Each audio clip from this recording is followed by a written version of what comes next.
Come on.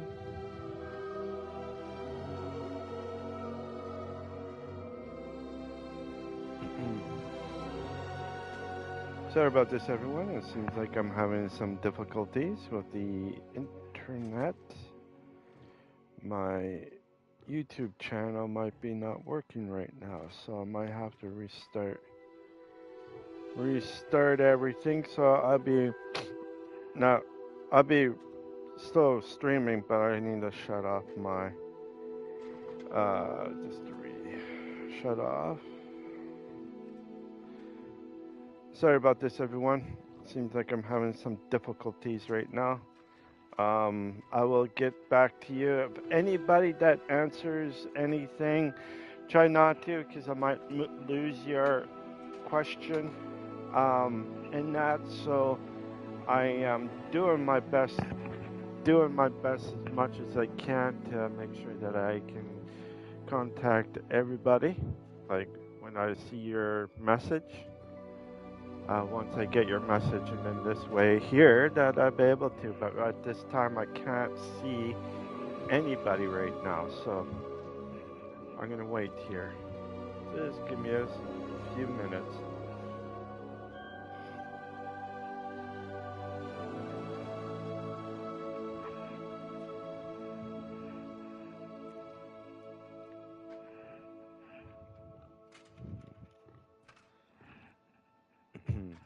For Thursday afternoon, I am streaming a few minutes early, actually.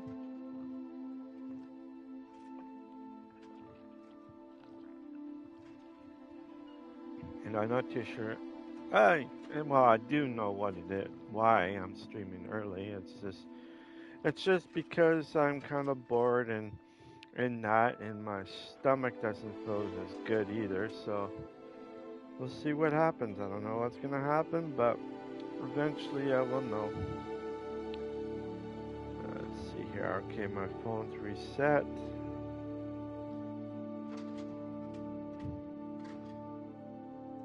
Okay.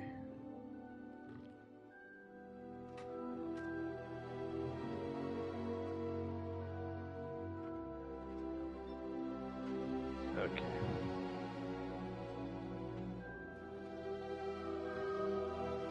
There we go. Now I can see. Now I can see. If anybody who has been, what you call it,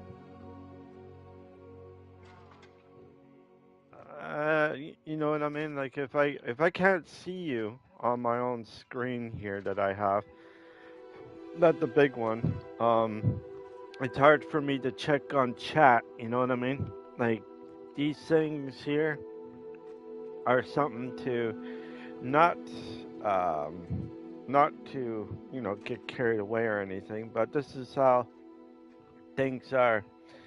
And as you can tell, it is the afternoon.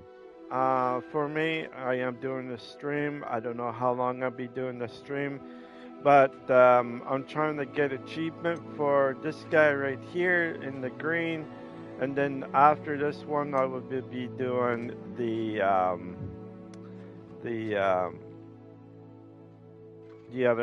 the last one. So once I do that, that will be kind of cool. Right now, this guy right here is a Slytherin, so he's the one who kind of likes to, make it as a funny thing for certain reasons or not. But it is something to, see what the storyline is and how it's going to be playing out. You kind of have to be snobby in this one. And this is what he is. He's kind of snobby. And when you have a snobby person, it's like, yep, this way and that way. But you gotta do it to all people, not just for some, but for all.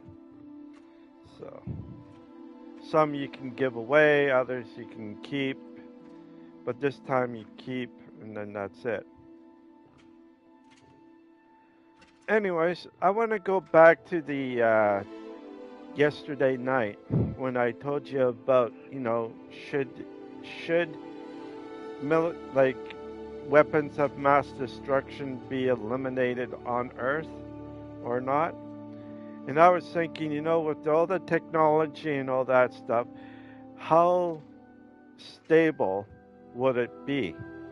Like you got Russia, you got North Korea, you got uh, Pakistan. You're also going to get Iran and some other places, And when they have something, further down in the future, their weapons will be pretty much not good. Their weapons are going to be pretty much gone. Like what I mean is that when you have a lot of these weapons and China, United States, I'm not just blaming on those ones. I'm blaming as well with the United States, China. Um, you got India. You have Israel, France, and UK that have these weapons of mass destruction. What's going to happen is if, say, something does happen, I guarantee out of North Korea and Iran, not Iran, but North Korea and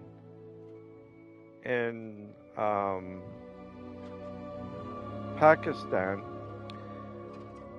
their weapons are even India. I'm not. I'm putting India in there as well. You don't know how long those weapons been, and you don't know if they've been, updated or anything like that. It just, to me, I think they need to take them out before something happens. Either a leak happens, uh, an unaware explosive that may trigger a war against the two nations, maybe three nations. Who knows? But you could, I think they need to have a new type of weapon to take out those type of weapons. You know what I mean? Like lasers and all that stuff. Like some sort of like maybe lasers or some sort of beams or something, or sound waves or disrupted something to take out those weapons of mass destruction. I mentioned a net system, which means that you have these drones that can fly in the air, and if anything starts coming down from, say, like space or something, a lot of these drones will line up where that thing is and start exploding as it's coming down to explode, so that the missile will be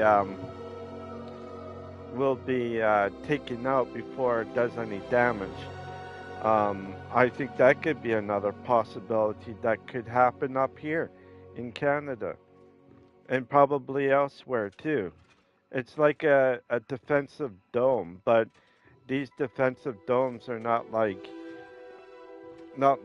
with missiles, but these things are things that hover in the air to take out.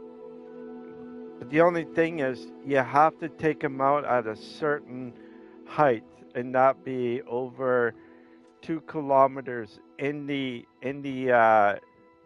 2 kilometers up from the ground all the way up to 2 kilometers. That's 2,000 meters above ground. You take out those things with the net, I call it. It would probably do a lot more better than anything else. The only thing is, though, is that you have to spread it out all over the place. Like you can't just spread it into certain areas that are high populated. Yeah, spread it out to the places that may get damaged. You know, like persistence. There is a place here in Canada that attaches east to west. If that ever blows up, there's not going to be very much. Um, there's only one rail line that attaches from east to west, but there's no roads going from one way to the other. Not unless if you take a what is called a bush road.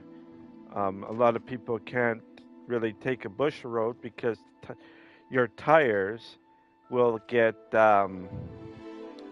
will pop because those rocks are so sharp. A lot of tires, you have to get your tires with some sort of liquid on them, like around them, and inside the tires, so that if there's ever a puncture or anything like that, it would close up right away. Something to make sure that the tires don't explode or not explode but pop. And it is something that personally I just don't want to take, but going from east to west would be, you know. Flights, you can't do anything with flights because, well, you can't fly, and when you fly, you might cause not a disruption, but something could happen in the air.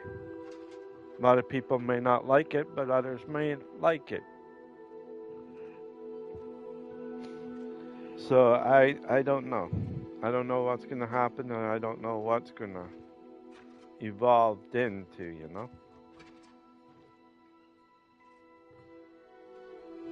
But I definitely have to say the weapons of mass destructions and all that stuff need to be taken out and replaced by something different that would be a little bit more safer, that it won't explode. You know what I mean? Like, if you look at Pakistan and India, those two countries are a good example because you don't know how long those weapons been and if they're good. Same thing with Russia. You don't know anything about what they do with their out of date weapons and all that. Some of them could be worse than others, and others could be as bad as it could be.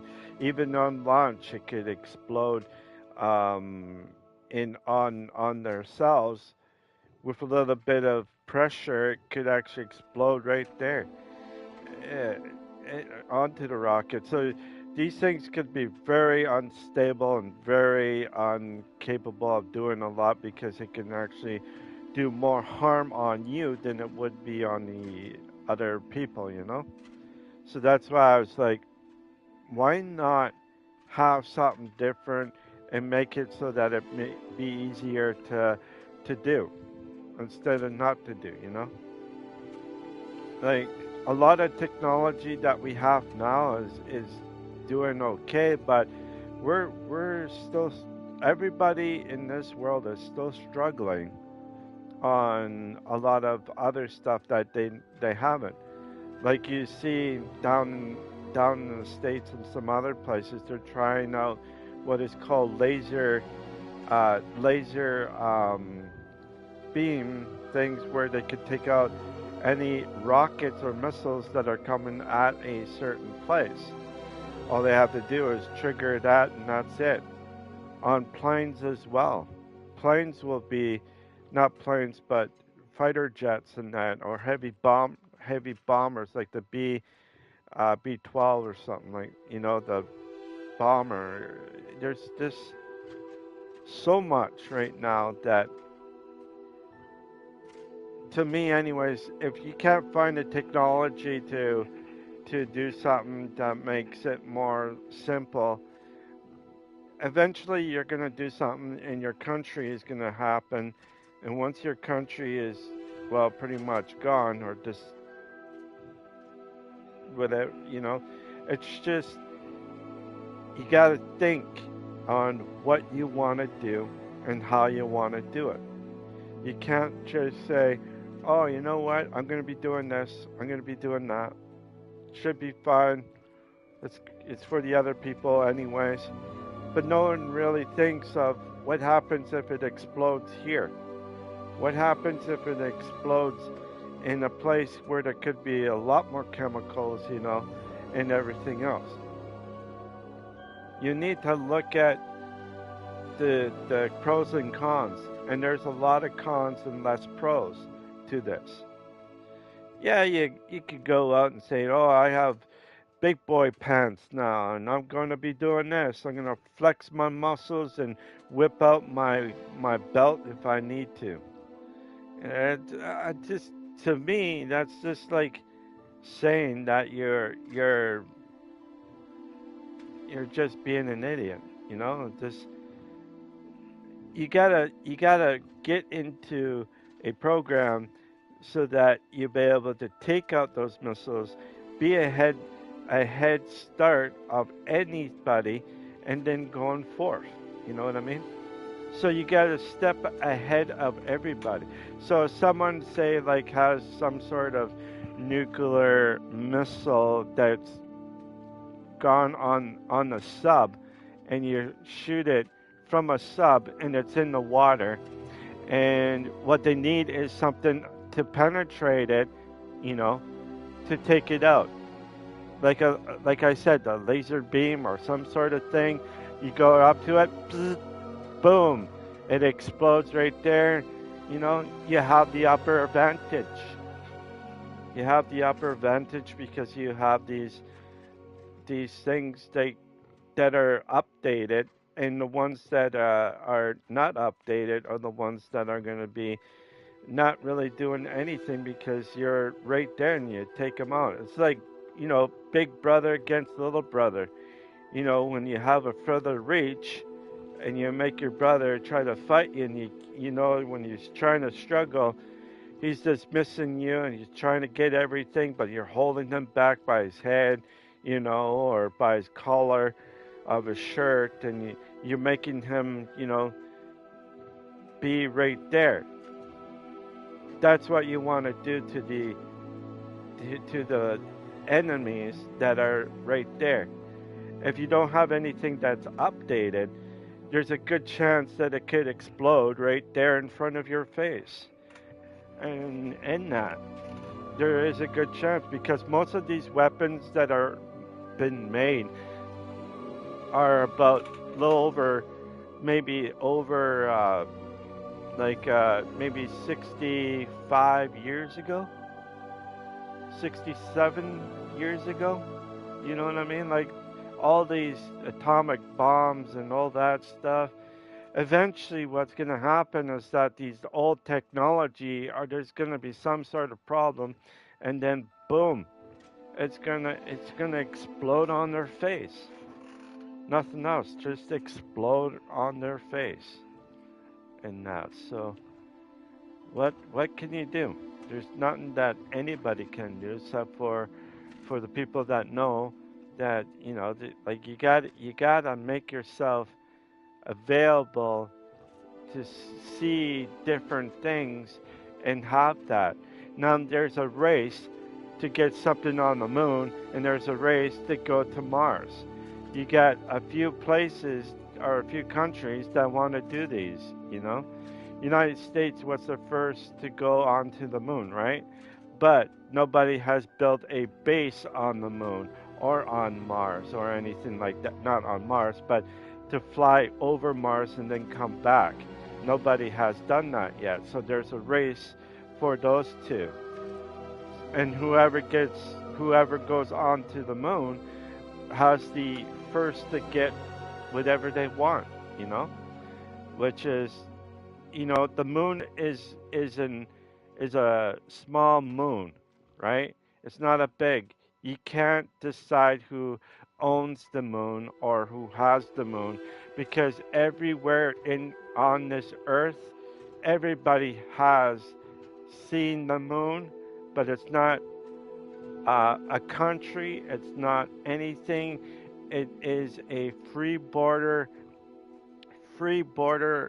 of the moon, meaning that, yeah, okay, you can land on the moon, but you shouldn't be fighting because there's no resources on the moon, right?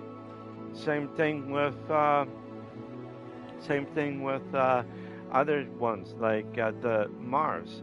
If there's something on Mars like you want to get to and all that stuff and be in a hurry to do it, people are going to be using their lives and all that stuff so that they can get to those places.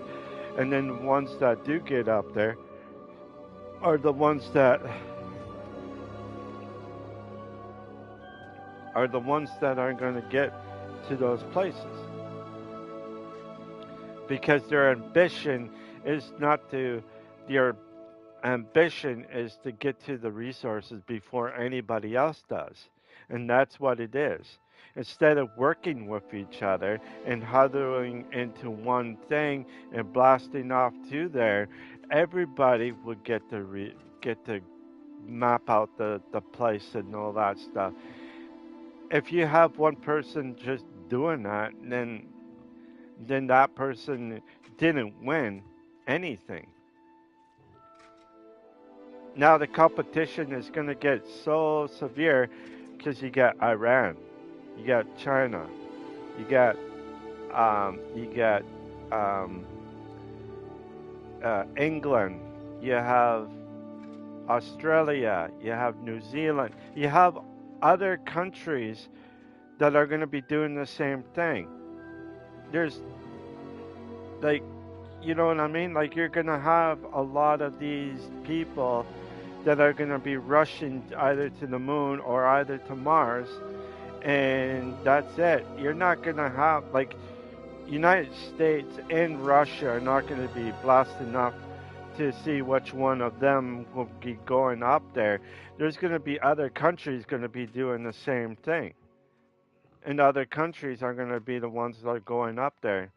But I guaranteed what's going to happen is that if someone is rocketing up there and other countries are going up there, there is definitely going to be a lot of deaths because people will crash their thing onto another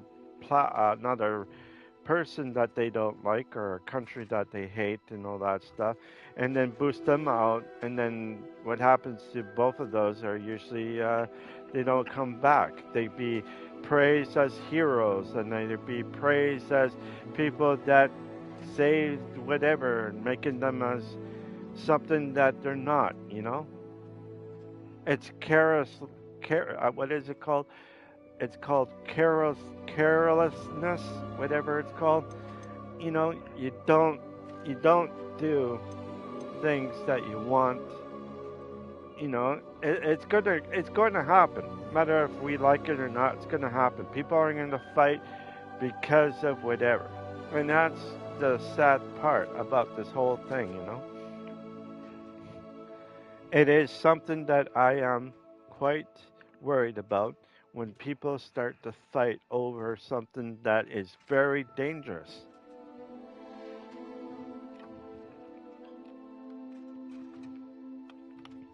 And if you don't work together, well, of course it's not going to work very good. You know, people are going to look at it and say, you know what, you won the race, too many lives have happened.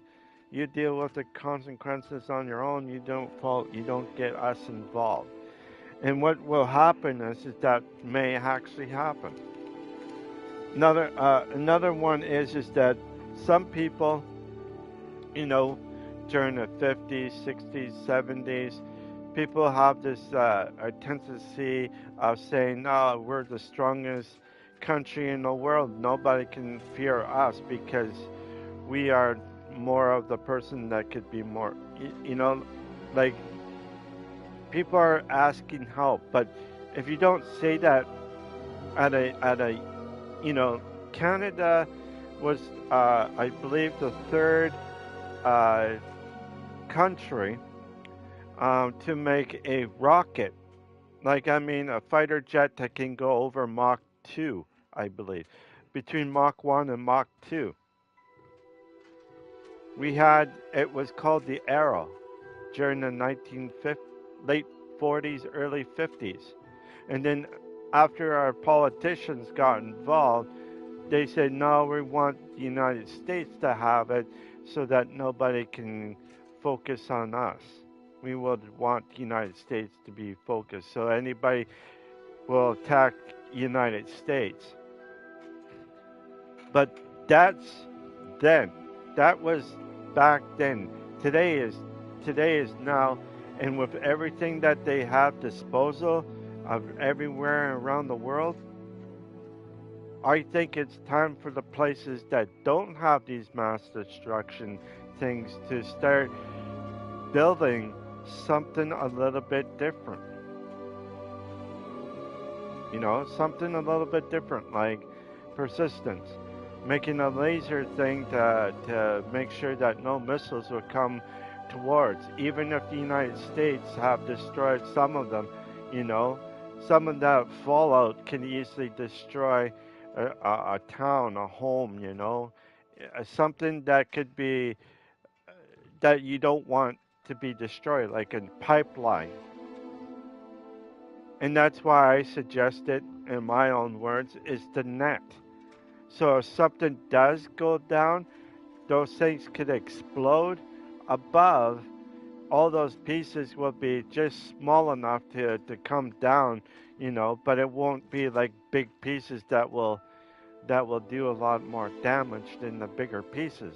Yes, some little pieces could be deadly because they're like little projectiles that can easily kill or wound a child or an adult. So you have to kind of look at all these as spectrum.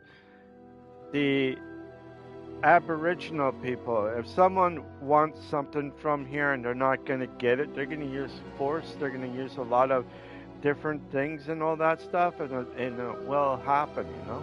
It will happen. So, I don't know. To me, I think it's going to be wrong for a lot of things out there, and you know, I think we need to think something different. And I think the ones that don't have weapons of mass destruction and all that stuff, why not make a thing so that you can take out the missiles without using any of that? So we're further ahead of these other people, you know? That's what we need to do. All right. For the ones that are watching or the ones that are going to watch this stream, thank you for joining my stream. If you like this stream, please leave a like and subscribe if you are new here. If you already have subscribed to my channel, please put a thumbs up or 2 thumbs up or a like, so that I know that you like this stream. Alright, yo, let's go for it. And I'm trying to get the achievement for this guy here, so once I get the achievement for this guy, then I can be able to do the next character.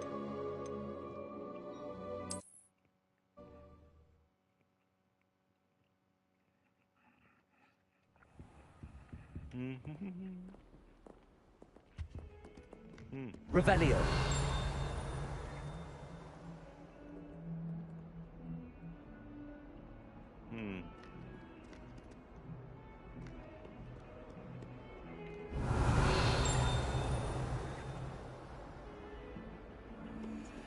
It's gotta be down.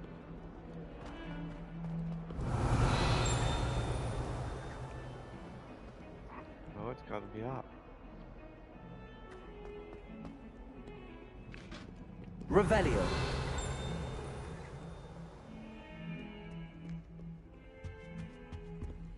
In here?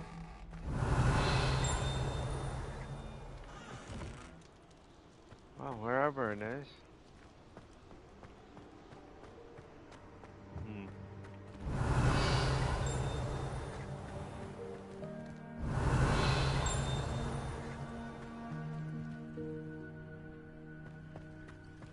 Revelio.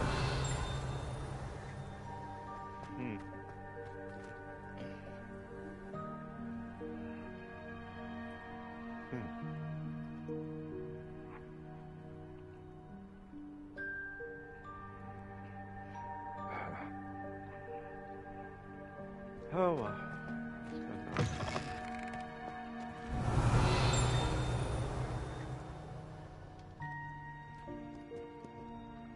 Ah. Got it. I knew there was something around here. Flying books are easy to get.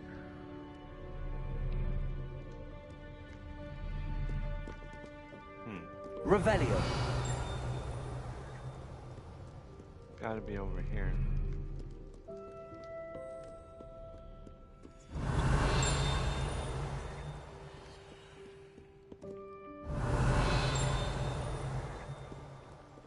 Gotta be up here. Let me see.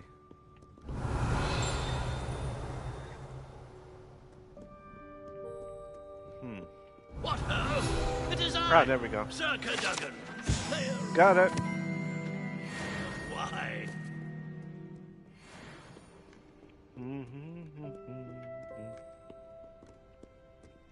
Revelio.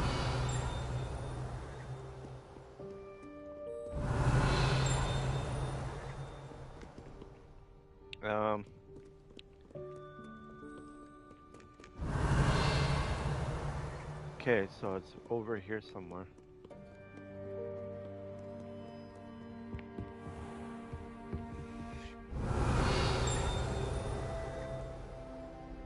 Okay.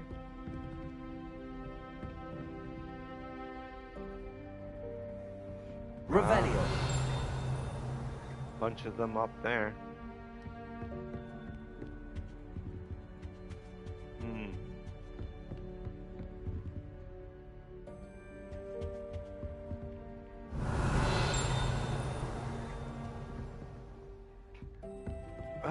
Okay. I don't know about you guys, but there is quite a bit that you know, like Fear not, my young comrades in arms. there's a lot more things that are happening in this world that we're not looking at Revelio. in a bigger way. And like persistence. If you want to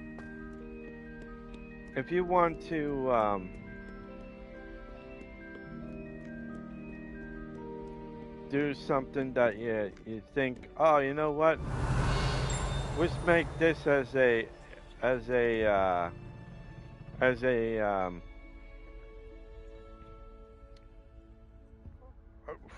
as a thing where people will make us feel fear us, you know.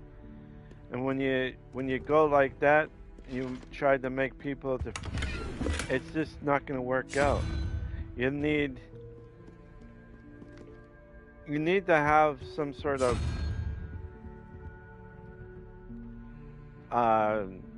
something to make yourself, you know, okay, you got all of this. All right. Well, we got this right here. Meaning that, oh, which one is the,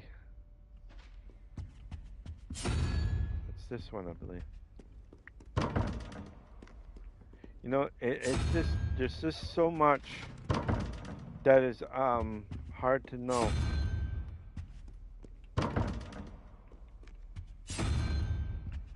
On what's on those people's minds, you know. Some of them might be having a health issue, you know. And when they have a health issue, it's definitely gonna mess up your daily lives. And because of one man that doesn't agree with everybody else, you know, or one lady, it all depending on who it is.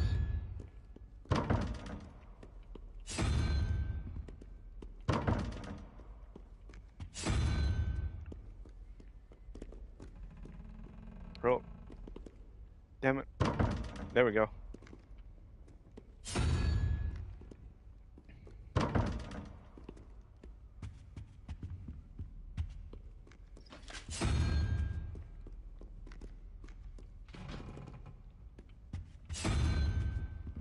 Alright. Gotta keep on going.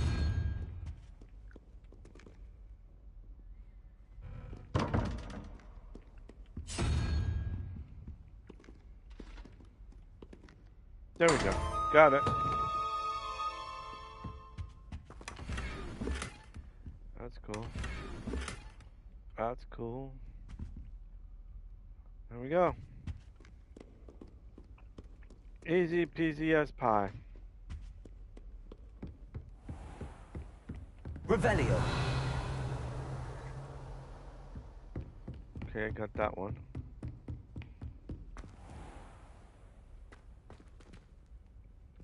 No, I'm not going to do that staircase right now. But I would do the staircase right here.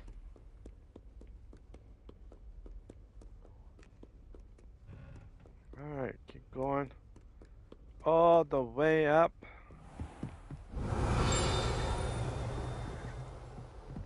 Revelio. Definitely up. There we go. Ravenclaw door knocker. Okay. I can't get in there because my character is not a Ravenclaw.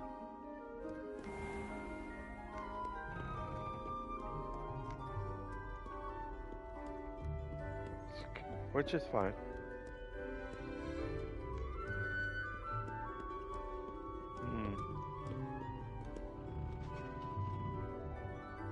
Now let's go this way.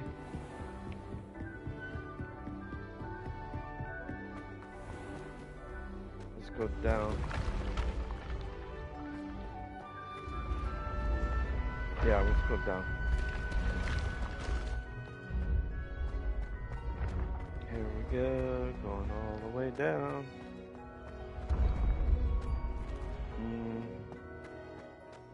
Oh, I haven't done this one yet.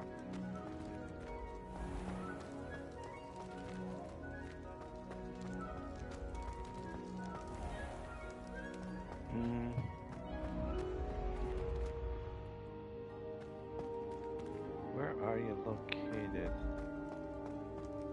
You must be located down here. Revelio.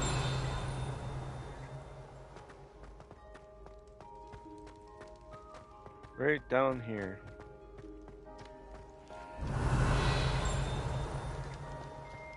So you're up here.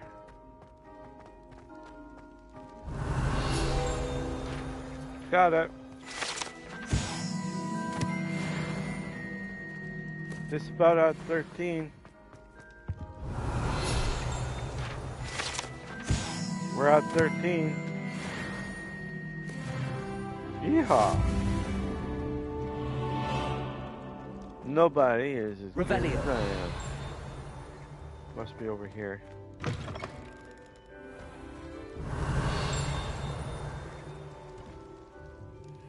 Hang on, there's something.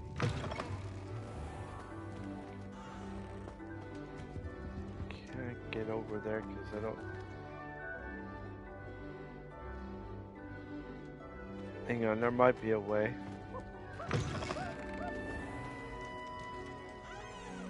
No, I have to be up here. Students always run when Peavesy wants to have some fun. Yeah. You can't imagine how inconvenient travel was before I invented flu powder. Okay, so I need to go right here. Alright. There we go, there's one. And alright.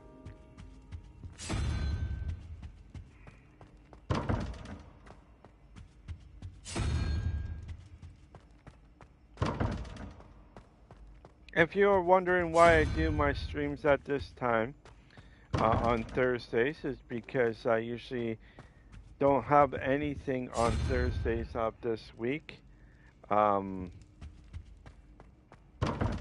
But sometimes I do, and if I do, that means I have to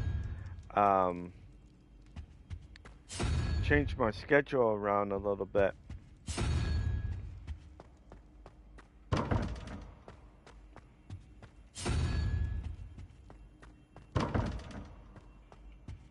Not really a big deal, but it's the only time that I have that I find that it's more convenient for me. In that, last times it's usually on Fridays that I will have something, or on like Mondays, Tuesdays, even on a Wednesday. And barely did I get anything on a Friday or on a Thursday. So this actually works out pretty good.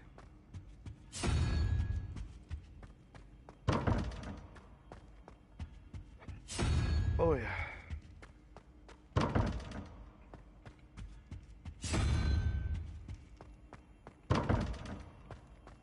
But next week I have Remicade that I gotta do. And when you have Remicade you gotta you gotta prepare yourself for more needles and all that stuff, which I'm already poked out. They're gonna have to use my other arm because my one arm has been poked so many times that it's unbelievable. And the person that's gonna do my Remicade is gonna look at my arm and it's gonna say, "You've been in so much places, haven't you?" I'm like, "Yeah, I'm basically a test dummy."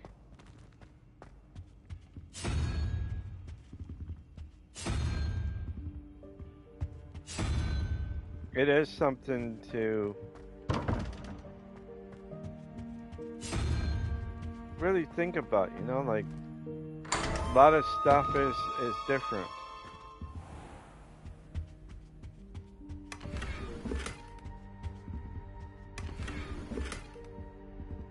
All right, there we go. Got that one. That one's done.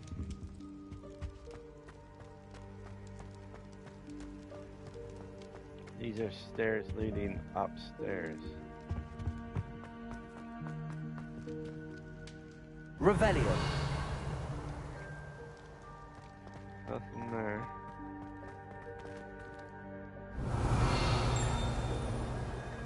Oh. Can't get that because I don't have.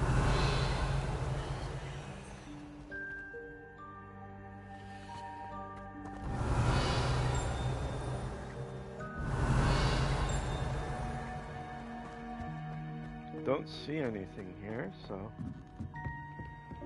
But I do see Incendio. that.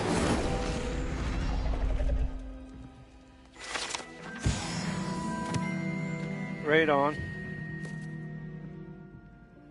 So I did that.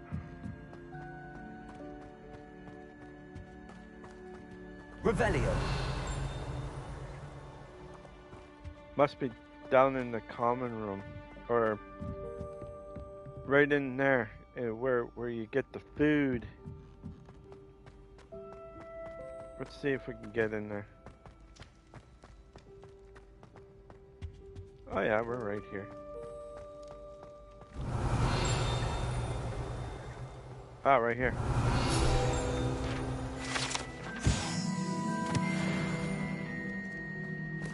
It's over here. Revelio. There we go. It's always fun to actually do something.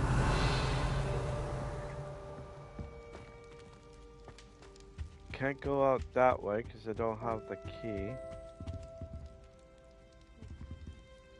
I don't have the key to get in there. And it's a lonely place.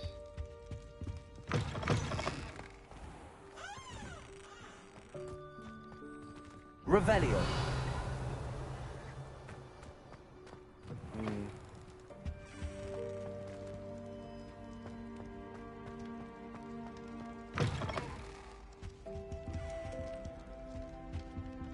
Well, someone's been playing in here.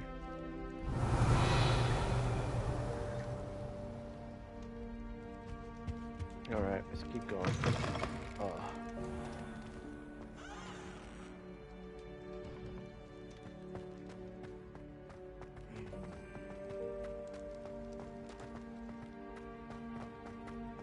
Alright. We're gonna go down.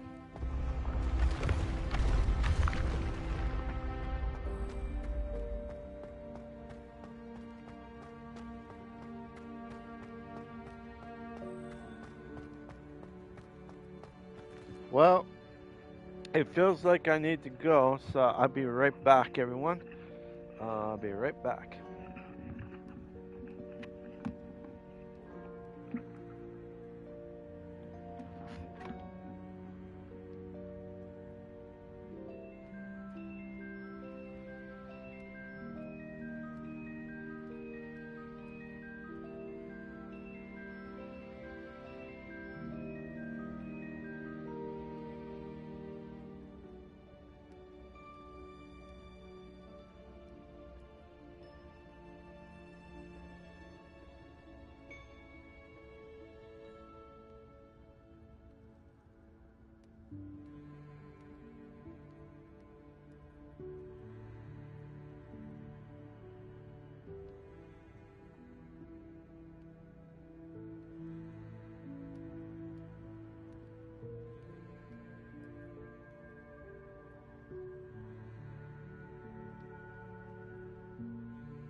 Alright, sorry about this, everyone. I had to go. When you have to go, you have to go, right? This is how I feel today. Feels like I'm just, whatever it is that I have, it feels like it's just coming out of me. Not the greatest, but what can you do, right? Revelio. 41 bucks. Cool.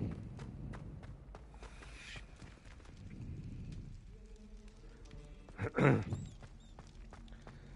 go around here. Gonna check out everything.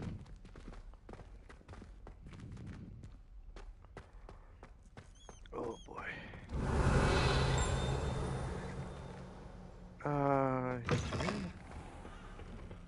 Yeah.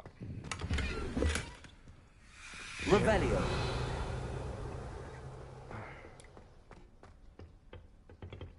This is the ladies' room?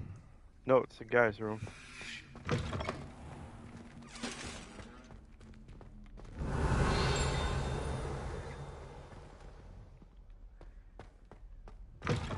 This is the ladies' room right here.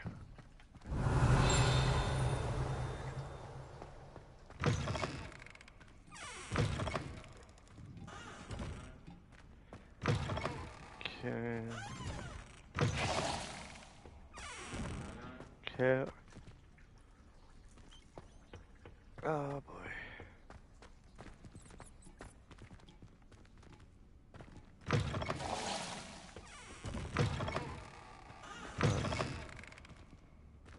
Nothing. Ooh, we got flowers in here. Someone was doing something in here.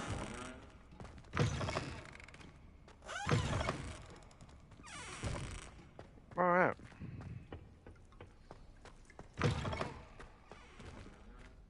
Alright, let's keep going. Revelio. Something in.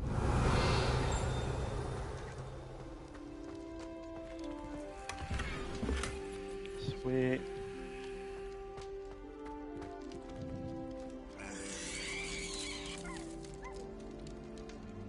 Puppy dog, maybe. Ah, there's something right down there. Can't see it because it's blocked. Revelio. Can't get in there. Can't get in there or there yet, but will. Oh yeah.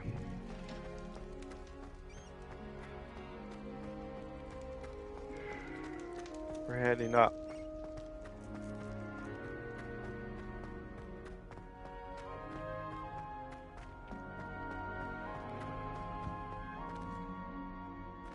Oh boy. Revelio.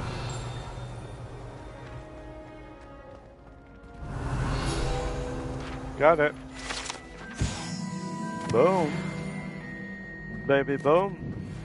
Woo, look at that. Gotta go right here and grab this one. So I need boom. Levioso.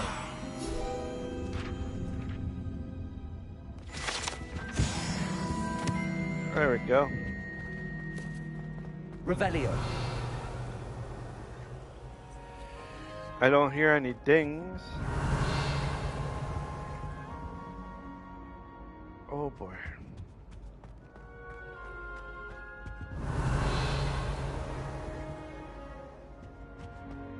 Here we go.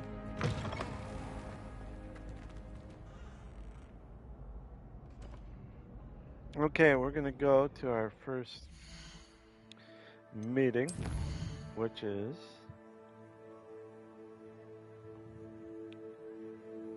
what's this one?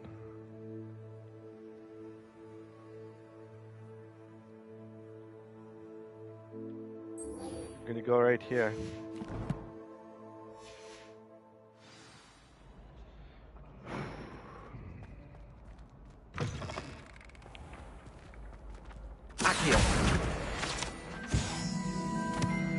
Got it. I just saw it in the corner of my eye. Top corner of my eye. And we gotta go over here. Cut through.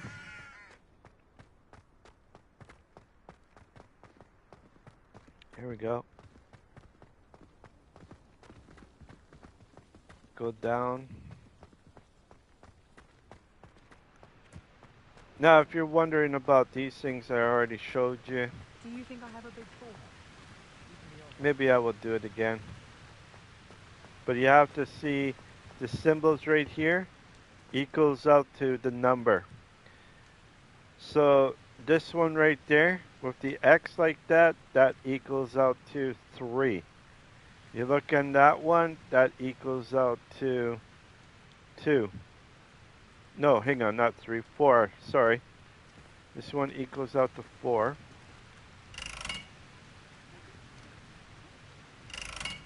Oh yeah, I need the Incendio. flame.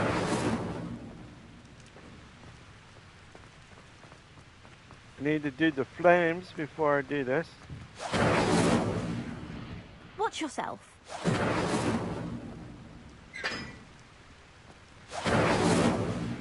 There we go.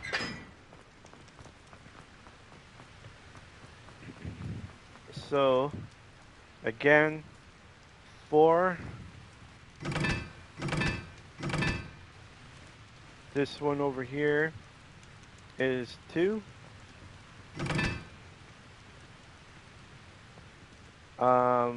That one is 1.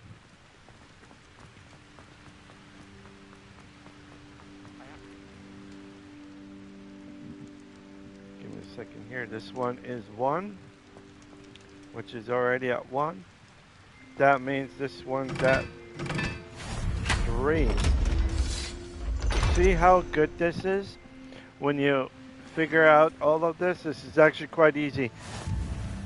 Just remember just to look down at the symbols, and then you got yourself an opening. Here we go.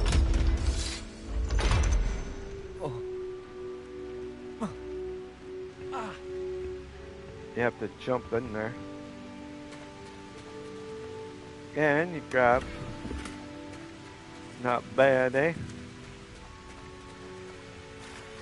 And you grab.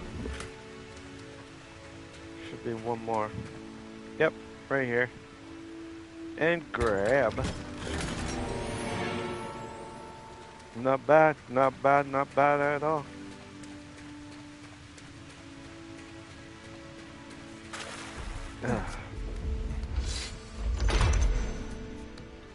There we go. So I'm done with that. Easy peasy pie. If they made more stuff like that, like more fun puzzles like this, Congratulations! Lucan told me the good news. I thank you.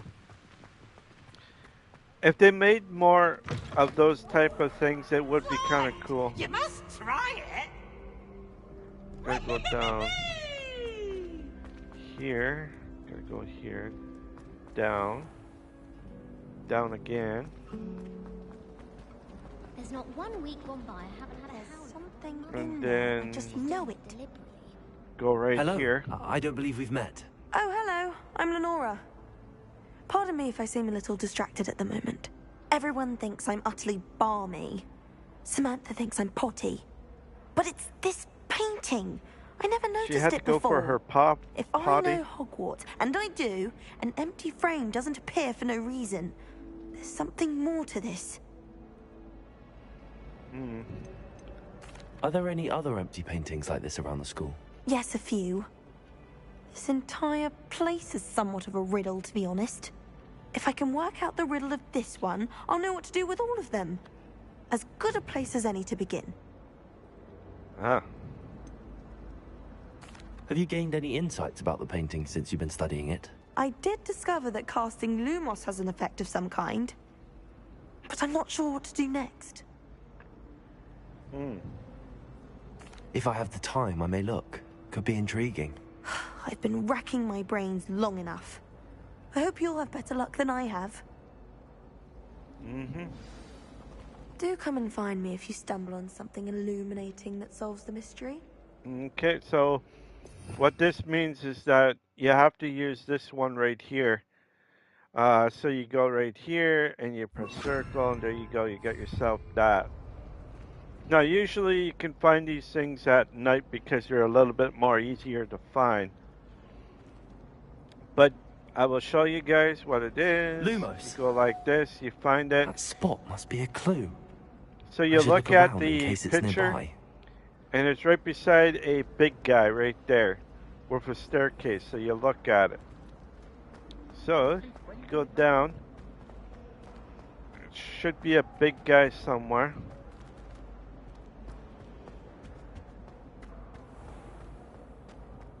And once you find that big guy, then you bring it back. But I think it's not in there. So you have to kind of look around.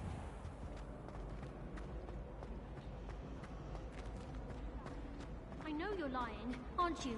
You're making it all up.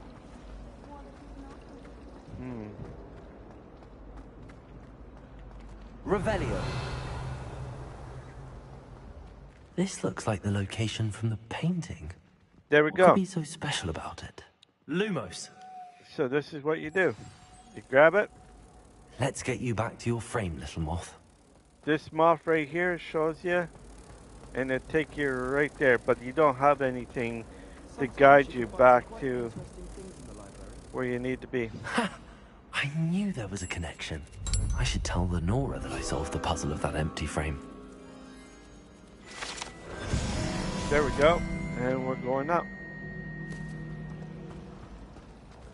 If you wanted to know that, you know.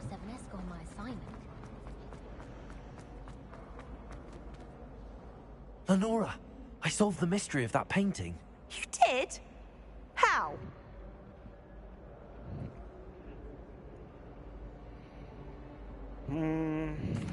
I found the location depicted in the painting, and then I cast Lumos to guide a moth back to the frame. All very logical, I suppose.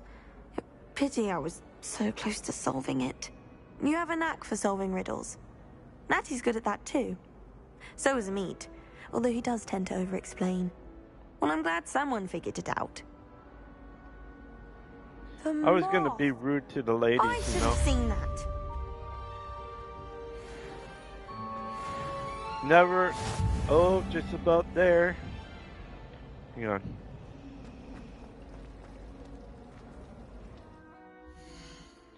Need to go over here. Need to do this. There. As a muggle boy, I used to feel I had a lot. At this time, we're going into the plants.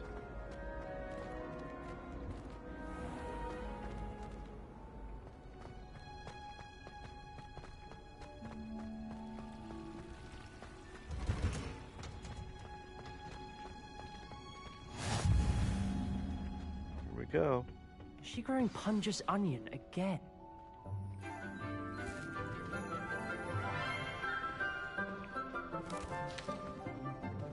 Good morning, Professor Garlic. How wonderful it is to see you again, Lenora dear. Oh, here. You'll need these for today's class. A little treat for your auntie. Ah, hello. Class, please welcome the newest rose in our garden. We do look forward to growing together.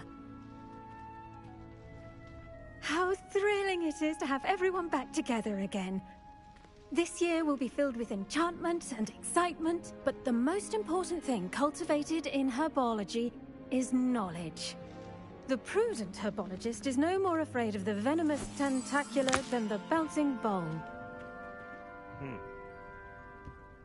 Now then, today we will be acquainting ourselves with the mellifluous tuber known as the mandrake root. Accio. Let's see if we can't make our fibrous friends a bit more comfortable, shall we? First, let's protect our ears.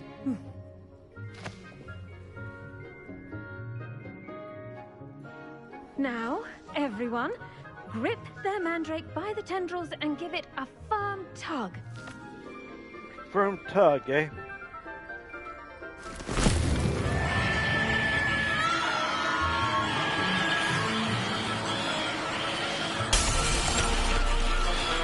Quickly!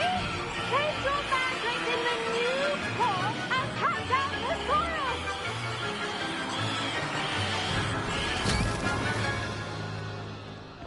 There we go.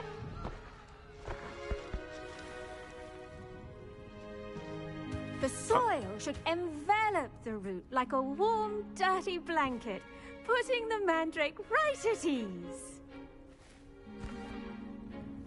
Reparo! I'm very sorry about that. Yours was a bit mature, I'm afraid. All right then, off you go. Splendid work, everyone. Now, for our next task, we'll be planting Dittany at our potting tables. You can all get started. I need to have a brief word with our new student. Okay. I wonder if hippogriffs like Yes, not Professor. us. Firstly, well done with your mandrake. They can be rather difficult to get a grasp of. I'll say, nearly went deaf. Well, yes. Of course, the cry of a mature mandragora can be fatal, so remember to keep those ears protected. Now, as I mentioned, next we'll be planting Dittany. Let us find you some seeds. I already have some, Professor. Picked them up in Hogsmeade. You visited the Magic Neep. Wonderful. A prepared student is bound to bloom. I've arranged for you to have your own potting table here in the classroom. Wasn't easy to spare one on such late notice. Plant the seeds there now, and you can return to harvest them later. Even with soil, sunlight, and a bit of magic, they will take time to grow. Yes. Let's see how to balance my star thistle arrangement. Okay, gotta go to Lettuce my fancy table. or roses. Dittany's restorative Gotta go over properties make it here. a vital ingredient in the Wiggenweld Put it right potion, there. as you all Gotta should know wait. from Professor Sharp's class. Okay, back. Well done! Once it can be harvested, your Dittany will be ready to use in Wiggenweld potion. I'll let Professor Sharp tell you about that. Now, what say we branch out? Introduce you to a different sort of flora, the Chinese chomping cabbage. You'll find that some plants are better suited to uses outside of a cauldron. The cabbages do get testy without something to chew. Fortunately, I have a dummy for them to gnaw on. Be a dear and let them have a good chomping. Yes, Professor. They're in the other greenhouse. It's just at the end of the footbridge leading out of this room. Your classmate, Mr. Pruitt, has kindly offered to accompany you. Come back and see me when you're finished. Oh, and mind your fingers. They do bite. Alright. Gotta go up. Hello. Saw you on your way to Hogsmeade the other day. Nice to meet you. I'm Leander. I'll be showing you the Chinese chomping cabbages. Up these stairs will take us there. But your lead. Nice work in Defense Against the Dark Arts, by the way. Excuse me? Your duel with Sebastian! And he's good. Thinks he's really good. But you outright slaughtered him. It was brilliant. Oh. Well, thank you. I nearly put Sebastian in his place myself. I mean, I would have, if Hecate hadn't stopped me. Didn't Here we are. Home of the Chinese chomping cabbage. Go on. Now, see that dummy?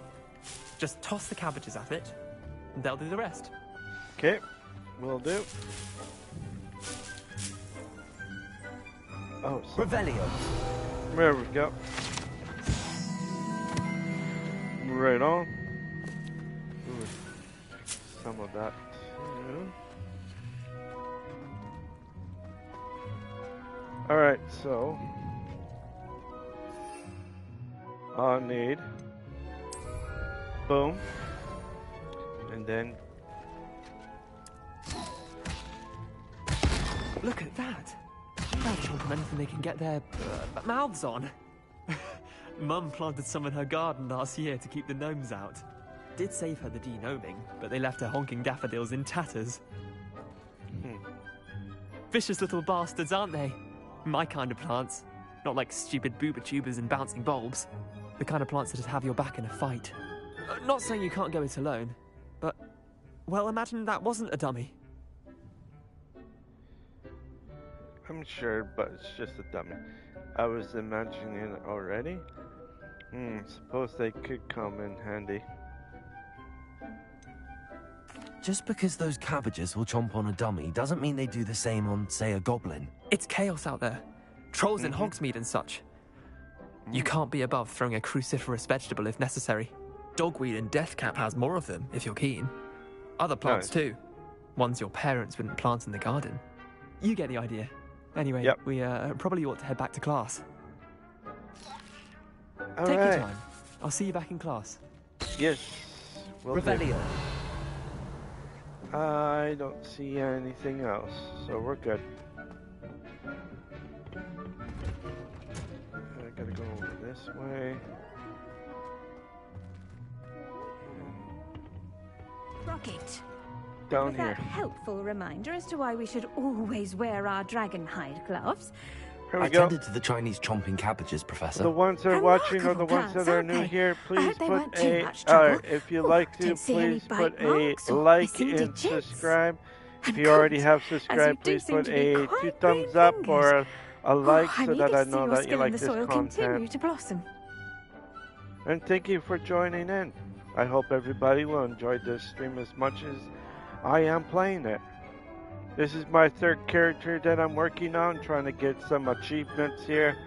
I'm getting this guy's achievement, and I have one more that I need to get achievement. I have to, so I can get up there. All right.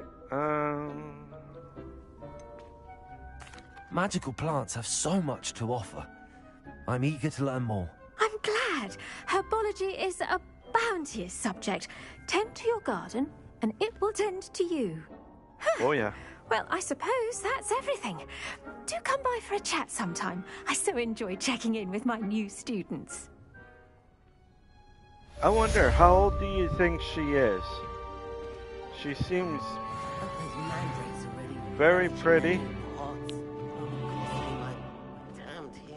You figure she might be one of those type of ladies that would understand it. That goes for plants as well as friendships. Kindness and concern are as necessary in the greenhouse as in the Great Hall. Okay. I'm telling you, she's pretty cute. I say if I was a student of her, I would definitely go after her.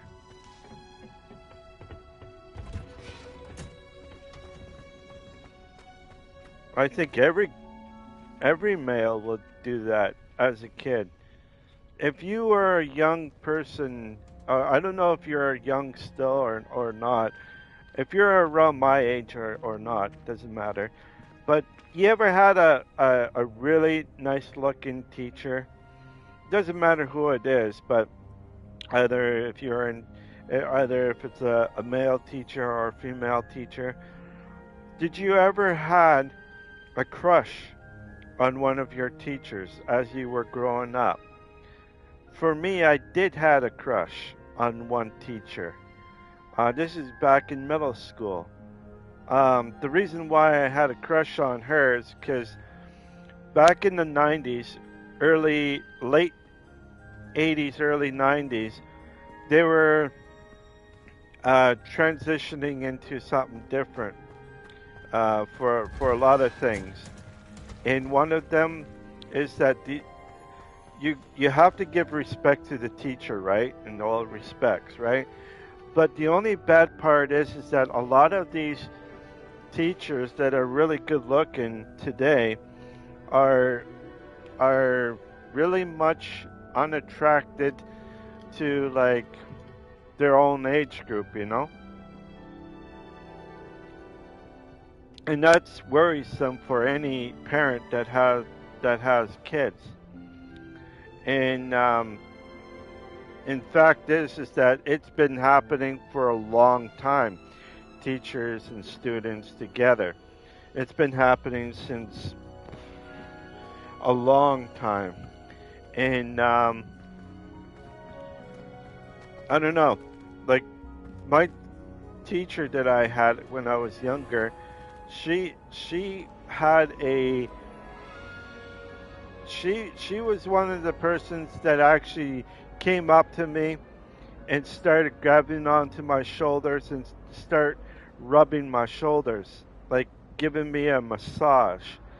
So she gave me a massage on my shoulders and on my back, and she grinded really hard, really hard. And she said to me, "Oh, you're so intense. You should get yourself unintense. So I'm gonna loosen this up for you, and then you'll be good." But man, did it ever make me sore. But it felt good in a way, but it was felt really bad at the same time.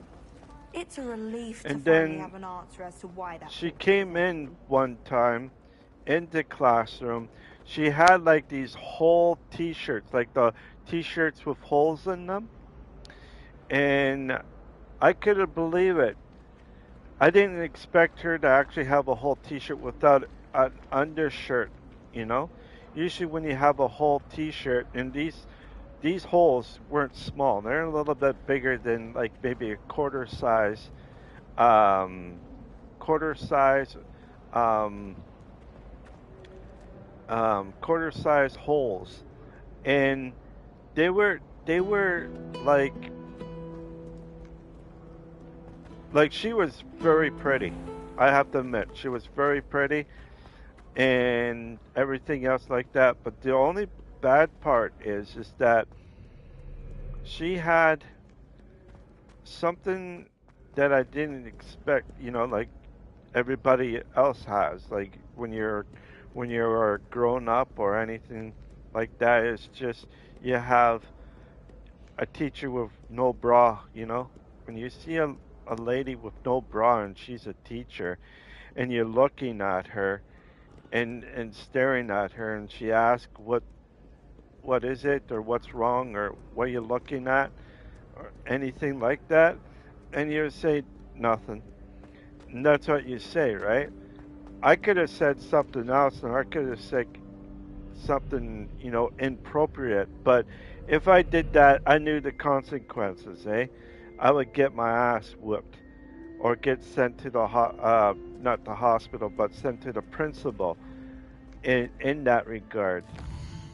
But when you're a teacher, oh, wrong button.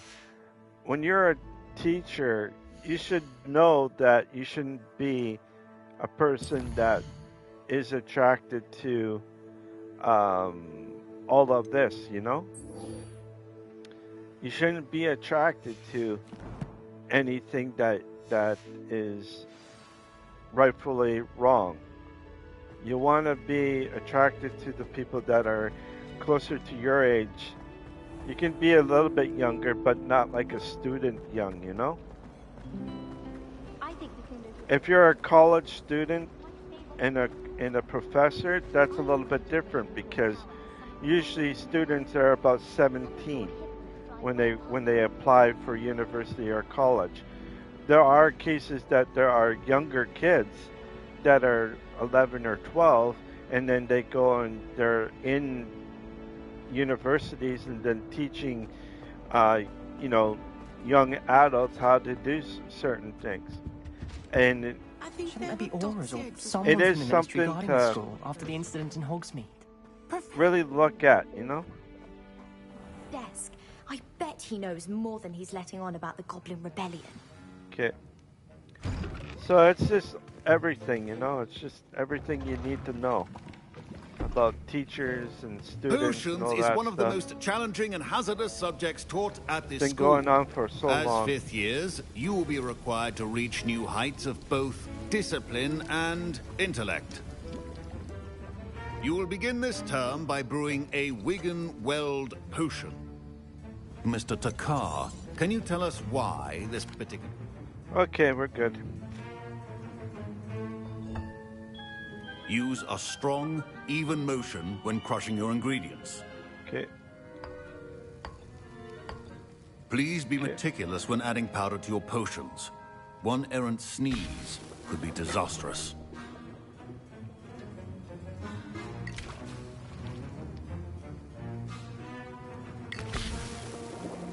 There we go.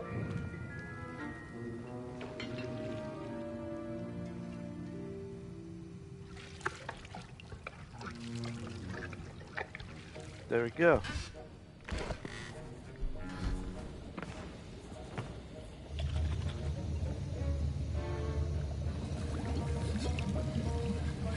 I see most of you have not forgotten how to stir. Here you go, sir. Not an easy potion to brew. Well done. And from what I hear of your recent exploits in Hogsmeade, you'd also do well to practice brewing the defensive Edurus potion. Professor Weasley had you acquire the recipe from J. Pippin's, correct? Yes, sir. Yep. Good. For the moment, you can find the ingredients you need in my office. But in the future, you'll be expected to provide your own ingredients. Some can be harvested from the plants you grow in your herbology class, and rarer ones can be purchased. Others, however, may be harder to obtain, and will require you to be a bit more resourceful. Come and see me when you've finished brewing. Okay. And we'll see if it was skill or luck the first time around. All right.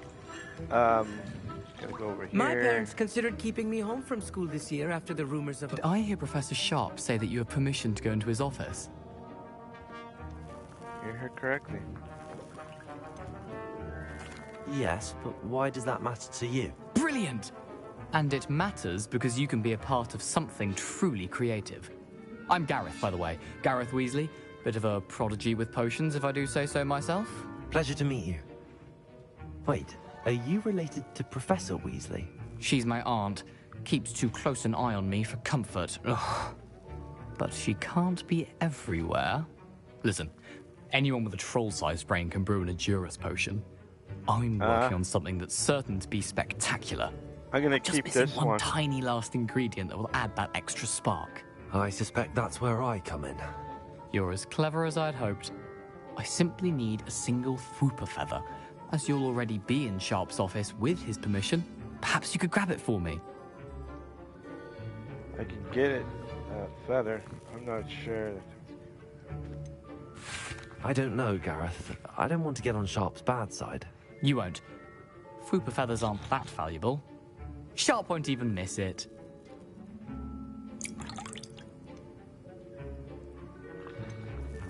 I've enough to worry about collecting the ingredients he wants me to get. I'm afraid I can't help you. I understand. I'll sort something else out. Thank you. So I did what I needed to do. Okay. Oh, look at that. I found some eggs for later. Ooh, we got some good stuff here. They're gonna keep it. Haha. Should not be that color, Mr. McDowell. Okay, now we go. Proficiency and potions are two things that cannot be rushed. There we go. What am I supposed to do? And be thorough. What am I supposed to do here? Brew a potion from the unlocked recipe potions to increase the purchase. Okay, so brew the endurance potion. Okay. Oops, wrong one. Wrong button.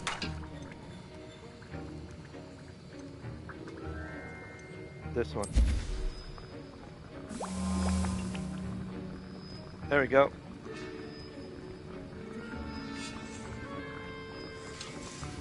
And now we add the mallow sweet, and... That's odd. What's happening? Wait, it's not supposed to... Ah! Get it! Dragon Dog! What happened? Well done, Gareth. There we go. Got it. What now, Mr. Weasley? Sorry, Professor. That'll be points from Gryffindor. Again. Okay, where am I? Oh, right here. I brewed an Edurus potion as you asked, Professor. Glad you managed to stay on task. Not every class is so eventful. I saw Mr. Weasley speaking with you earlier. He can be quite persuasive. Glad you managed to resist. You've done well today. I confess I was skeptical, given the advanced nature of this class and the fact you're a new student. I'm glad I was able to meet your expectations. A rare occurrence. And you do well to remember that you're not a potions master quite yet. In addition to having a solid grasp of how to combine various ingredients, you should gain an understanding of the ingredients themselves. Pay particular attention in herbology. The plants you nurture there are often essential to the potions you brew here. Now, I recommend that you find a safe location in which to practice brewing. You cannot leave a hot cauldron simply anywhere. And you can keep that Fwooper feather. This time. That'll be all. Oh, thank you, sir. I think each of us has had enough excitement for one day. Class is dismissed. Professor Sharp must have learned a lot during his time as an Auror. I wish he talked about it more. Oh. I was impressed that you were able to answer Professor Sharp's question about the Wiggenweld potion. Oh, you're the new student. Yep. I've heard much about you.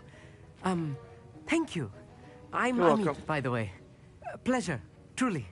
And I've never seen anyone brew such a flawless Wiggenweld potion on their first try. Well done. Professor Sharp seems to disagree. I'm glad I was able to get it right the first time. You must simply have a knack for potion making. Some students seem so confounded by potion recipes, it's as if they're written in gobbledygook. A fascinating language, by the way. Neither here nor there, really, but I am a self-taught speaker. Merlin's beard, good conversation is the enemy of free time. I must return my book, Gateway to the Far Stars, before my next class. Speaking of stars, we'll be in astronomy together. You'll love it. Professor Shaw is firm, but quite clever. See you soon, no doubt. Uh-huh. So that's cool. Revelio.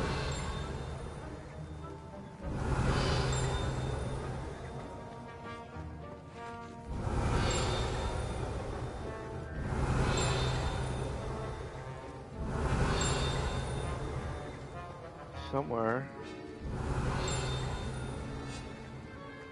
Ooh, we found some money.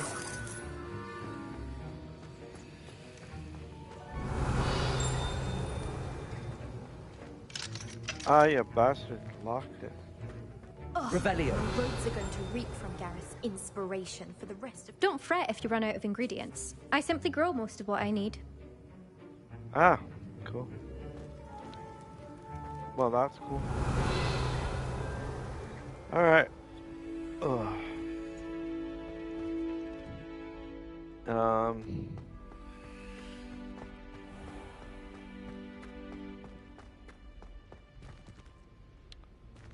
Think.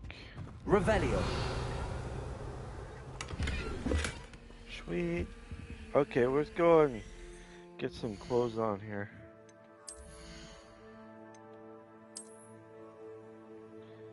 Okay, right here, 26.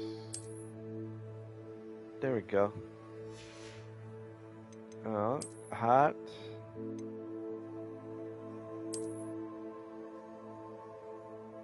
That kind of looks kind of funky.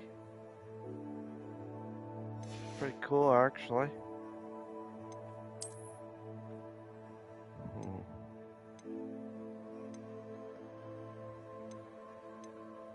$50. There. This.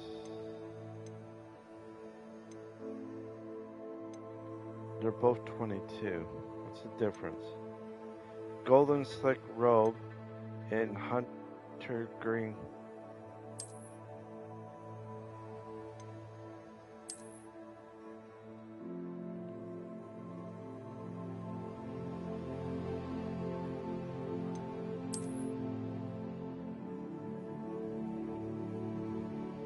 This one's more better.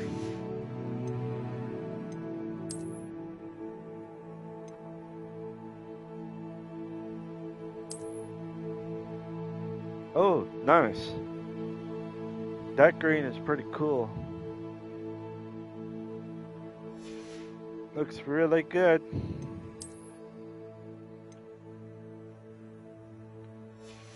There we go.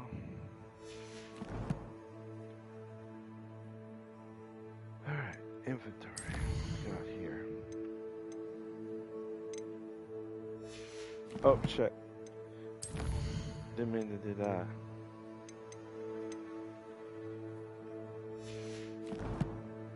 Okay. Collection.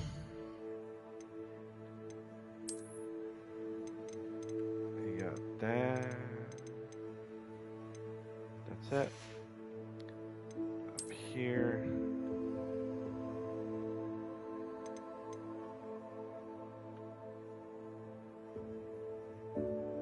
That's it. Here.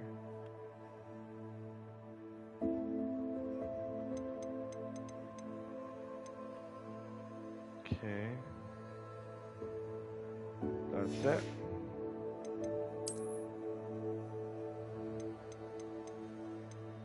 Got that and that. Good.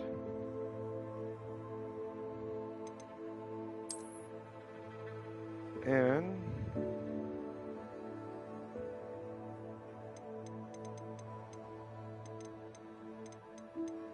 wow, there's a lot.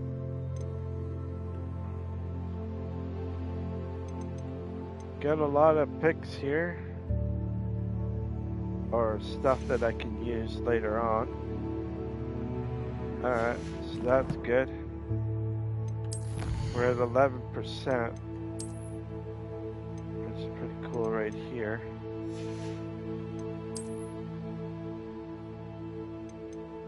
Just about 39 buckaroonies. Alright. Did that quest. Next one is right here. We're gonna go and see her. Gotta go up.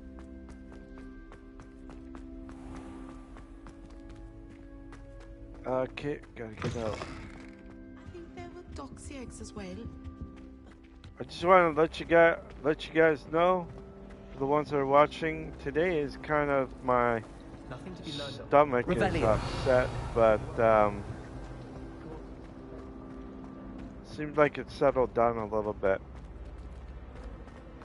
But I do get once I do get an upset stomach or something is happening, usually that dedicates that something in my system is affected in some way.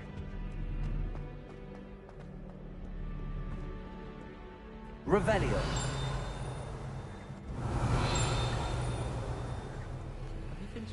Bells, I believe, right?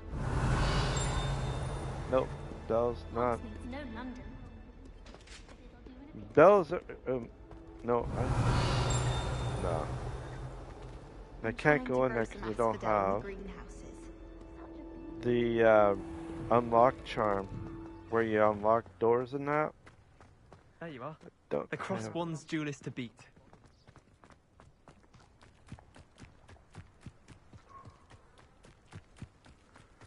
Going up.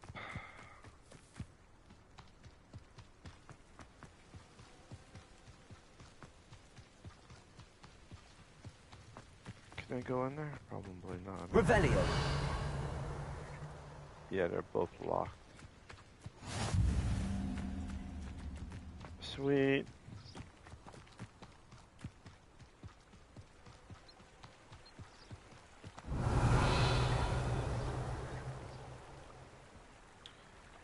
Mushrooms, which is fine.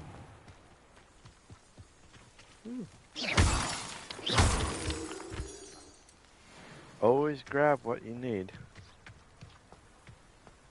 Even though you might not need it, but it still is always good to grab it, you know what I mean?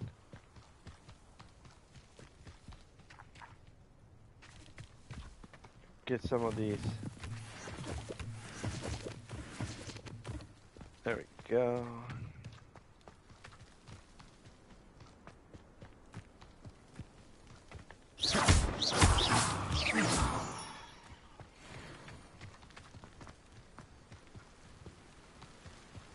Alright, keep going.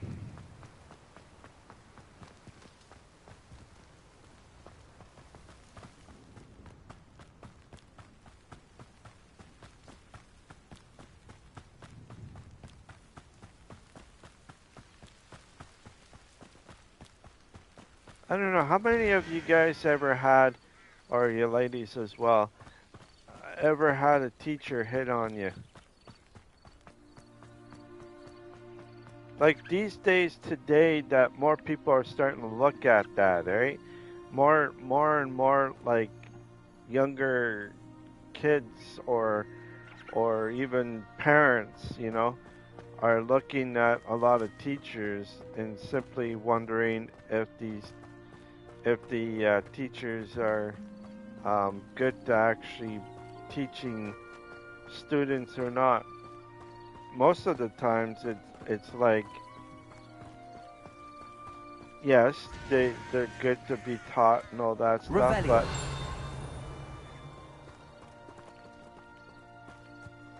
but other times you just don't know, you know? Like, teachers should be teachers. They should teach students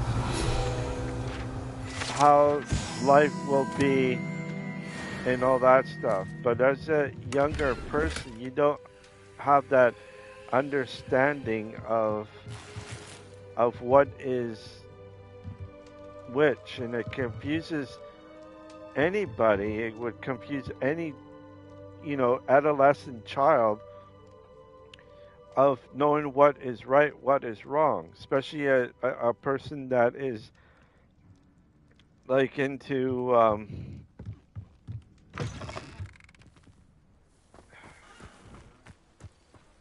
This could prove dangerous if I'm not careful. if nobody watches themselves, you know, you gotta watch yourself on any situation, and parents gotta really watch their own children. If anything does happen, at least they're there, right? Sort of. It is good to see you, my friend. Hello, Natty. How are you? I'm well, thank you. I was there, and I saw what happened with Rookwood and Harlow at the Three Broomsticks. I have been worried about you. I'm all right at the moment. If you don't mind my asking, why were they looking for you? Okay, they wanted... They want something that Professor Fig and I found at Gringotts. When were you at Gringotts? Just before we came to Hogwarts. In fact, it's why I was late to the sorting ceremony. A portkey brought us there after the dragon attacked our carriage. What on earth? There's one more thing. It's a bit odd, if I'm honest. Professor Fig says I have a rare connection to a powerful form of ancient magic. What does that mean? I'm still learning, but I can see traces of it, and I've cast magic I can't otherwise explain. I know that's a lot to absorb. It is. And I will have more questions. For now, it is safe to say that Rookwood and Harlow are a threat to both of us, to all of us, which is why I wanted to speak to you. Everyone has been talking about you defending Hogsmeade from that troll attack. And I shall never forget watching Serona stand up to Rookwood and Harlow in the Three Broomsticks. Both of you have inspired me to take a stand of my own. What sort of stand? Men like Rookwood and Harlow are the reason my mother and I left Matibililand. I am not going to sit by and watch them destroy my new home.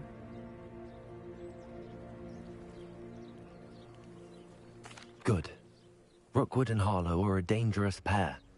And you should know that Rookwood is in league with Ranrock. I had heard they were seen in Hogsmeade together. All the more reason they must be stopped. Rumor has it that Theophilus Harlow runs Rookwood's day-to-day operations. Taking him down would cripple Rookwood's entire enterprise. That may be true, but shouldn't Officer Singer handle someone like Harlow? I spoke with her. She was polite, but perhaps understandably would not discuss details with a student. I overheard some of Rookwood's lot talking about a massive poaching operation that Harlow is planning.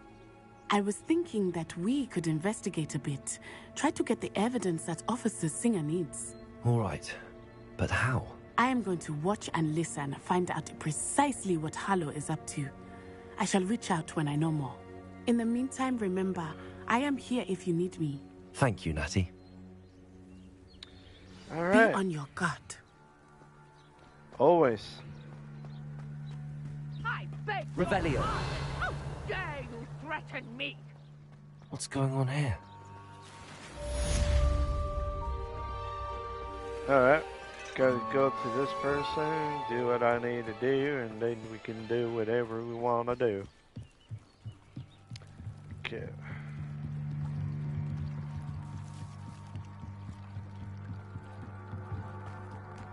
They must have come this way. Think! I've no idea who it is you think I might have seen. I've been busy with my research. I do not have time to... Victor Rookwood don't give a doxy's nip back your time. Oi! Speak of the devil. Mr. Rookwood would like a word with you. A student? You can't be serious. Enough out of you. Leave her alone. Stupefy! Now you've done it.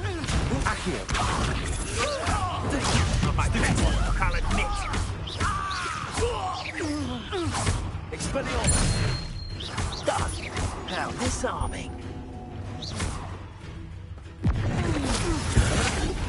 Put me right. Incendio.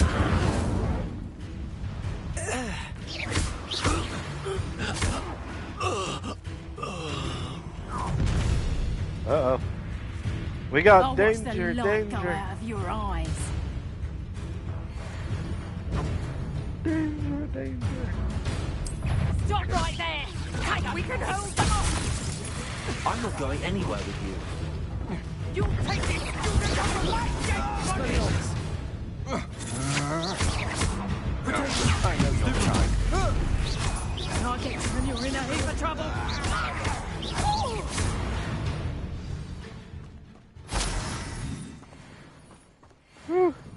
Okay. What on earth just happened? I've never been accosted in such a manner, and so close to Hogwarts. Yes. Are you all right? I am, thanks in no small part to your excellent defensive skills. Care to tell me why two Ashwinders were ready to dispatch me to get to you? Ashwinders? Victor Rookwood's thieves and extortionists, his little cronies. They seemed quite keen on you. It's a long story, but thank you for your help. Well, you've avoided them for the moment. Priya warned me things were getting dangerous. Best get moving on my research before they return. Research, interesting. You mentioned someone named Priya. Yes, my wife. She's the one who piqued my interest in Merlin. Gave me a book when we were students at Hogwarts. Typical hard-working Hufflepuff, brilliant potioneer, has her own shop in Nocturne Alley. She's a travelling vendor. Hears what's going on in the Highlands before I do. You're a researcher? Nora Treadwell at your service, historian and archaeologist specialising in Merlin's work and life. Merlin? Of the legend of King Arthur? The very same. Merlin attended Hogwarts, you know, and I'm studying some curious fixtures he left here centuries ago. Fixtures? These vine-covered pillars, dozens of them, all around the area. I've taken to calling them the Trials of Merlin. I believe he created them as a diversion for his fellow Slytherins. He was terribly fond of puzzles and enigmas. Seems a bit... I'm not sure old vine-covered pillars are worth studying. Well, I think anything concerning Merlin is worth pursuing, and I shall have you know, no one has yet managed to figure out how they work. But I believe I have just unlocked a crucial clue. I suspect that Mallowsweet is an important component in getting the trials to work. Mallowsweet? Versatile herb. Merlin repeatedly mentioned it in his writings. I had just arrived to test my theory when I was so rudely interrupted. You see, each swirl in Merlin's writing has a symbol in the centre. That started me thinking, what if... The Mallowsweet is meant to be placed at the centre of the symbols. Precisely. Would you care to do the honours? We can see what comes of our little hypothesis. Yes, ma'am. Will do. I brought a trunk chock full of Mallowsweet with me. It's just over there by my tent. Okay. This trunk? Yes, take plenty, even if you already have some. I have the Mallowsweet. Lovely. Now, notice the vines on these pillars here, as well as a stone swell on the ground. Each trial has these features. Place the mallow sweet on the swell, and we'll see what happens. Okay, will do.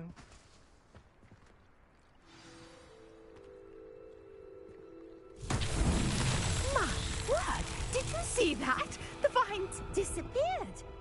What should I do now? This is uncharted territory. Incendio! I am curious about these pyres. Beard! The flames make the pyre sink.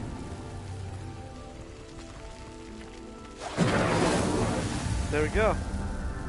Easy. Didn't have to struggle at all. Matt! How beautiful! What a day. I can hardly believe it. I take it we can call that a success? We can indeed. However, I now have even more questions. How does it work? I must review my notes. I may have missed something. Are all of the trials like this one? Oh, not precisely. Well, I think each has those telltale vines and the swirl on the ground. You should feel free to solve them as you come across them. I believe I have what I need to continue my research. My guess is that each will also require mallow sweet, which you can find in Hogsmeade should you need more. I really must be off. Such a pleasure to meet you. Yep. And do be careful out here. Now, I've got what I needed. I shall return to the safety of my notes and books. Naughty books. Gotta have my naughty books. Ooh, very close, being 15. Get a one. Revelio. Something up. Greetings, young Slytherin. Scrope knows about the old book you found for Professor Fig. Scrope can help you. And you can help Scrope. Get to the courtyard past the pendulum. If you don't know it, you'll see it easy enough. And don't tell anyone what you're up to. Especially Professor Black. Okay, sounds good. But I need this guy here. Pardon me, is everything all right? Hardly. I've just lost my business and almost my life. You'd best look elsewhere for wares. I've nothing to sell now. I never thought it'd come to this. Be on your guard. Ranrock and his loyalists will spare no one. They attacked you? Oh, Ranrock has no patience for goblins who won't join him. While I too would like to see goblin kind treated by wizards as equals, bloodshed is not the answer. When I said as much, they turned on me, struck me till I nearly passed out. Took my carts, my belongings, even that which is most precious to me, my paintings. Precious wing, my precious ring. I'm sorry this happened to you. I shall certainly keep an eye out for your cards. That is very kind of you, but I think they took them to their camp southwest of here, just past some ruins. Too dangerous to try and retrieve them. I did enchant the carts to return to me if I ever lost them, however. Slim though the chances may be, I'm holding out hope that some of what was taken is returned to me. It was nice meeting you. I wish it had been under better circumstances. True. Revelio. After what Ranrock did to that goblin banker at Gringotts, I shouldn't be surprised at what happened to Arn. 59 buckaroonies. We got a bunch of back. Oh, my slots are full. Oh, there is a person that I can go sell my stuff and then that's it. Oh, we should check out if I have anything that I can wear. Ooh, gloves. Boop. There we go. Hat. Boop. Okay, keep my head warm, you know. That's it? Oh, one more.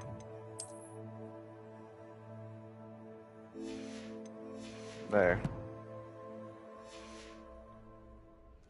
Let's go over to this guy. Hello, sir. What do you sell here? Hello, I'm Jalal Semi, and this is my potion shop. I can answer any questions you have about the town. What do you have for sale? What can I help you with today? Actually, I just want to sell. Sell these things for a good price. I'll have no trouble selling this. Thank you.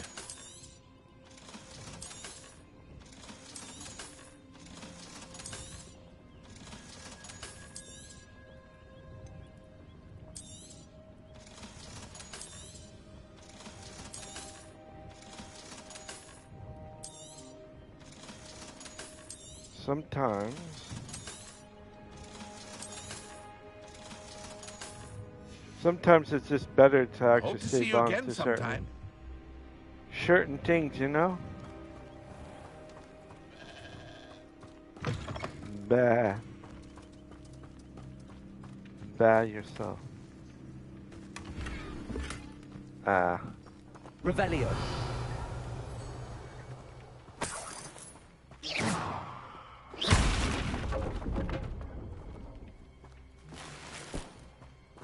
Well, at least I got that here. Revelio. There's something right here I can grab. Sweet. Oh, look. Dummy god! Can't grab it though.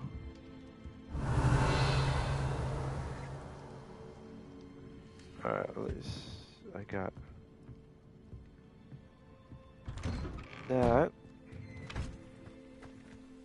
Revelio. Let's go back.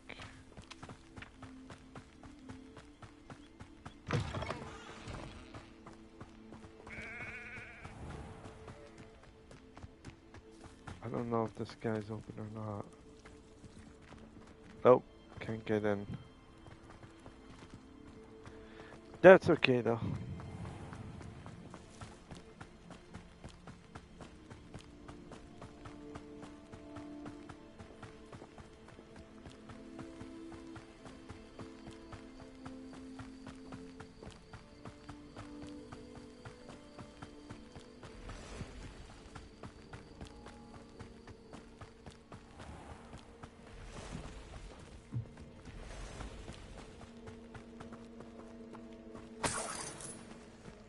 Nice.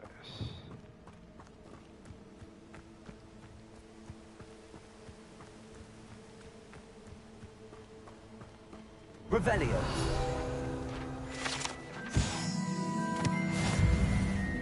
Should get me up there. There we go. We're at 15 now. We're at 15.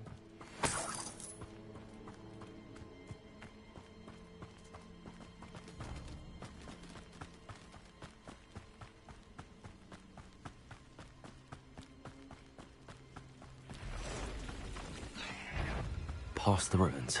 I'm on the right track. Potato! Stupefy! Where? Disappeared as soon as I got it away.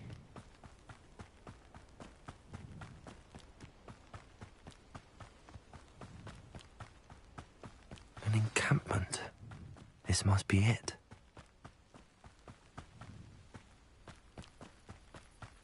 Looks as if there's more than one way to enter. Arn will regret not joining us.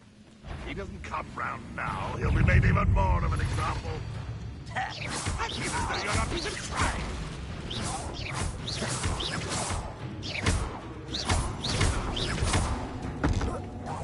I shall avenge your death. What do you...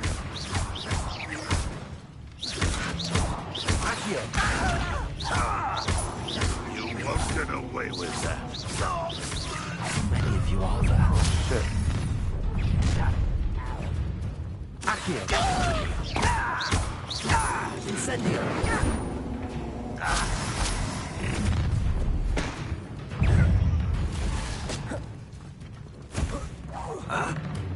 Why have you done?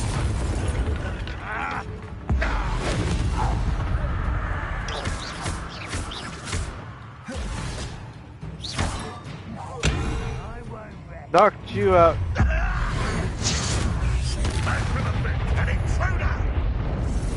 Uh-oh.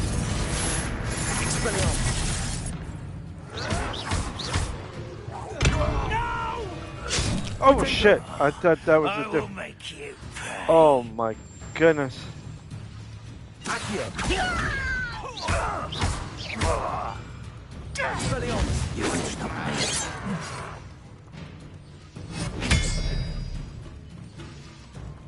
Incendio. I won't rest until you're dead. Well, I think I got everybody. Revelio. Woo.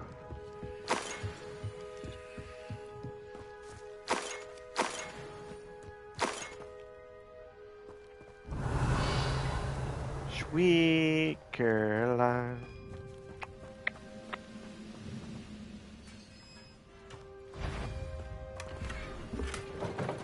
Quite an enchantment. The carts are returning to arm.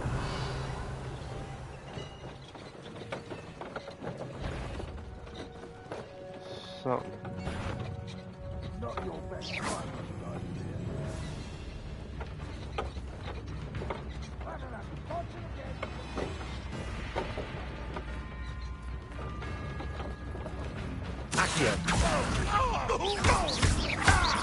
Expelliarmus. That was quite something.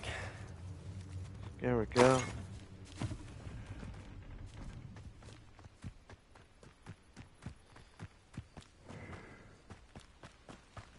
Revelio. Something. Oh, okay. Here we go.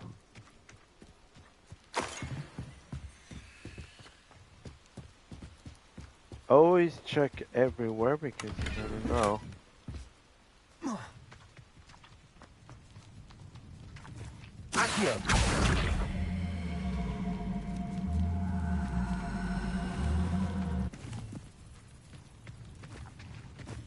Okay.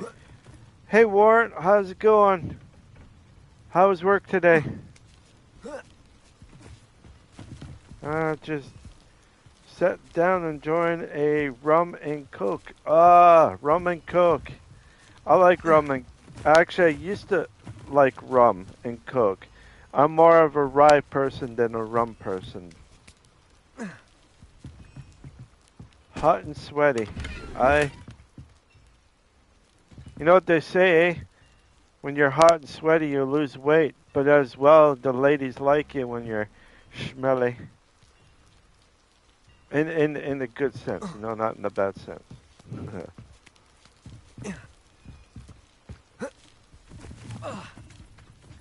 Alright. Revelio. Okay, I'm gonna go back down here. I could do this thing later. I got some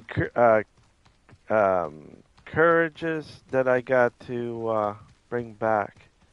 Hopefully they didn't split like the last one had. We'll see, though. We will see. How far are they gone? Smell of money, my friend. Ah.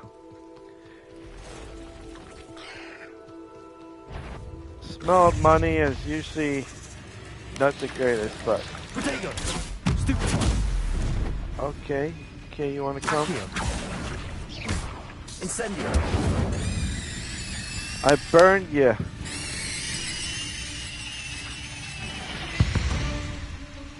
There. There's a victory. Have a good day now, there, spider. Oh shit. My thing went down on... Ah, you crap. My thing went down on me and now I have to reset my thing. So just give me a second here. I hate that when that happens. Always happens to me for some reason. Killed a wasp today with a cigarette. Oh, did you? I tried doing that a couple of times when I was younger. The only thing is, though, is that you got to watch yourself, though. Killing a wasp is not a good thing to do, you know.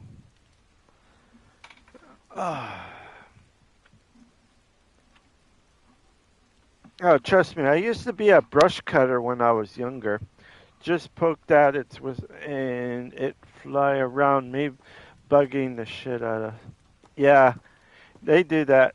They do that. I had a bunch of them fly around me because I had a ground's nest. I was a brush cutter. I was in the bush, and there was this. You know, when you have dead logs or dead something on the ground, usually wasps like to, or not wasps, but hornets, ground hornets, are usually the ones that are a nuisance. And if you step on it or whatever, you're in a lot of pain. I know a guy who stepped on one, and I guess he didn't notice it. It got him right in the lip.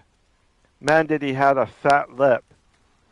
It looked like someone punched him in the face, but the wasp or the hornets, whatever, stung him on the lip, and it just puffed right out. Speaking of that, I think every lady should get stung by a hornet on the lips so that they will have puckered lips, you know? Instead of getting like Botox, where it's so expensive, might as well get stung by a wasp or a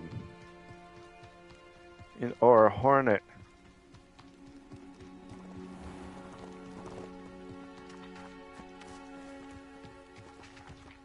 Where are you going?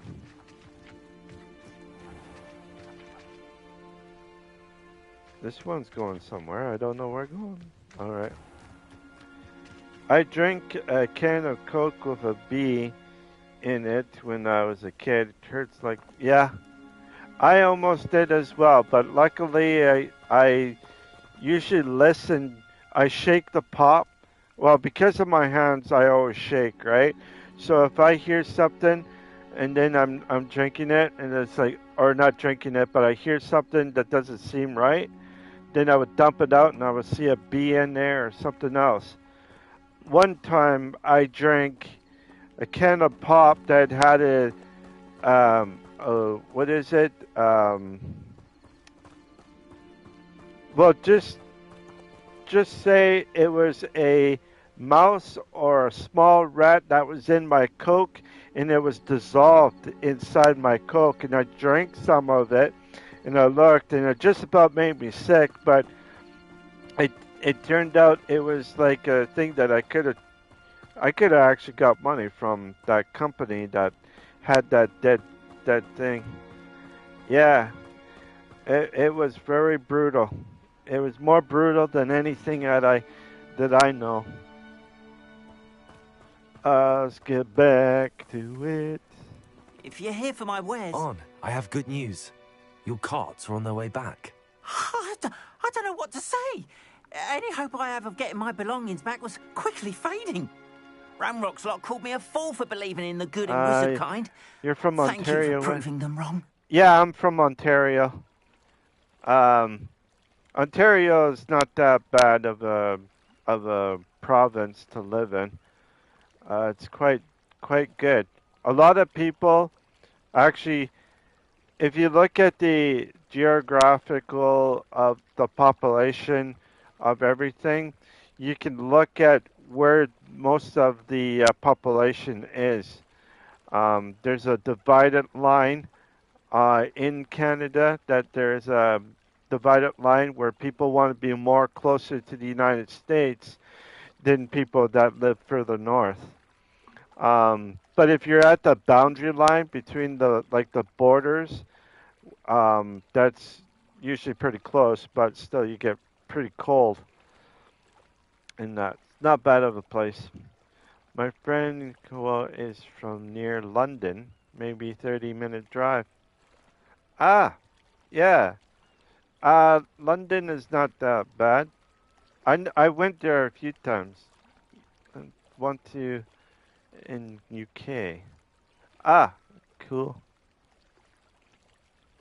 Yeah, I went in London, Ontario a few times, but never stayed in London. Uh, Wanted to maybe a couple years ago, 3 years ago. I wanted to move to London because they usually have a lot of good concerts going their way. And one of the concerts that's going there is Steel Panther, which is a group that I like to go see. But with their adult content and that, it's going to be places that you don't want to go to, like Detroit or Buffalo, New York. Or I'm not a person that like to go over the border. I'm just a person that likes to stay close by. But even Toronto is too expensive. If I lived in Toronto, it would be cool. But in Toronto, it's really hard.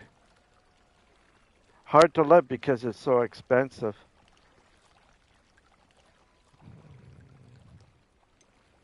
I managed to free your carts fairly easily.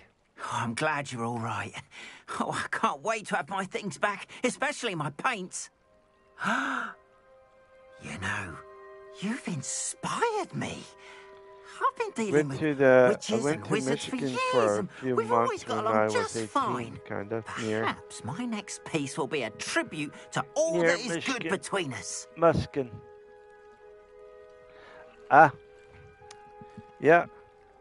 I never been to Michigan. Oh, I've been to Michigan, but I never went. No town called Whitehall. Ah,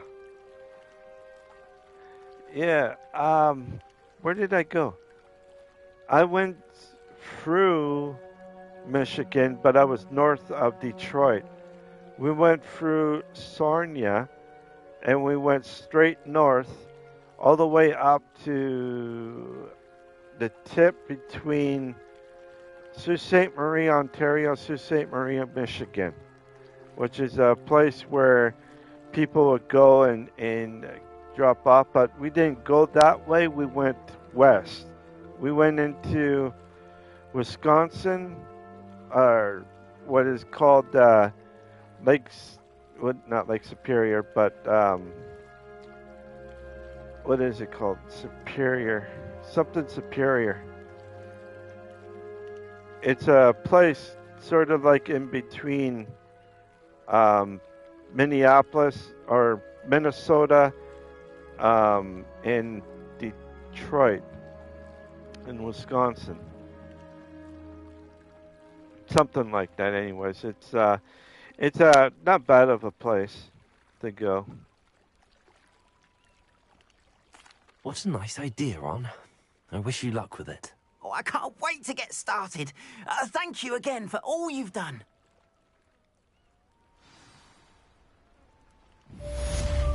All right. All the best to you. Once my car's arrive, Yep. What do why you don't have? you have a little peruse? Ah, I could do it. Right here. There we are then. That'll do nicely, I'm sure. Definitely get a couple of these things. There. That. There. We're good. I appreciate you stopping right by. There. Be sure to visit me again, won't you? Yes, I would. Oh, my gut. Okay, my gut is like a place really right out of a storybook. Singing today. My gut is really singing today. Try to be as good as I can, but it's kind of hard to do that, you know. Yeah, let's go visit this lady. Might I beseech you for some assistance? There we go. Hello. Can I help you? Oh, thank goodness. Yes. My name is Grace Pinch Smedley. Of the Bath Pinch Smedleys? I was hoping someone would come along soon. I was about to defy my father's wishes and would never have forgiven myself. You see, I had I need to retrieve something from the bottom of the lake. last night. Might you be the one to help me? That does happen. That does happen. An underwater adventure sounds like fun. Diving into a lake that doesn't sound too... Diving into the lake sounds like an adventure. Tell me more. Splendid. Precisely the response I'd hoped for. What do you need help retrieving? Years ago, my grandfather, who fancied himself quite the astronomer, set sail from Hogsmeade Station for what was meant to be a quick stargazing cruise with my grandmother. They never returned. I'm so sorry. What happened to them? We can't be sure.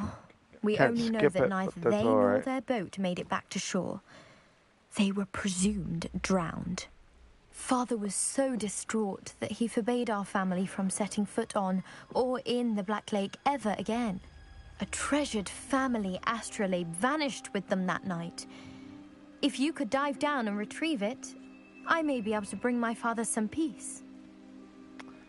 Alright, sounds good. It sounds dangerous, especially for something of mere sentimental value. I understand. But I'd be forever grateful. Of course, you may discover much more than the astrolabe. Anything else you found would be all yours. I've cross-referenced the vessel's last alleged location against the lake's topography, depth charts, and tide schedule. My best guess is that it's just over there, about a furlong from the dock. It would be wonderful to have my grandfather's astrolabe back. Be nice to actually go further out. I do hope you find the astrolabe. It would mean so much to our family. It sounds as if her astrolabe is just northeast of the dock. I should dive down and see. Here's a bunch of fishies. What you want to do is you want to look for swirls of... see those things right there that you see? Those are swirls, and when you get to it, you can go and dive down and check out everything. This must be where the Pinch Smedley family astrolabe is.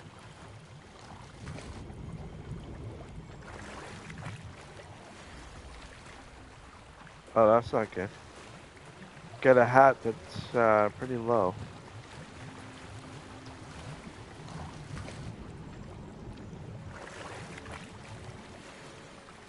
Ooh, got some good gloves here.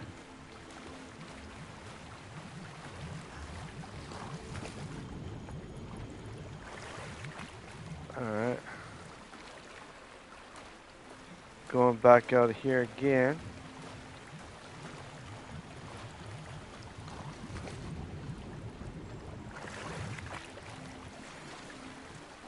Oh, that's not good.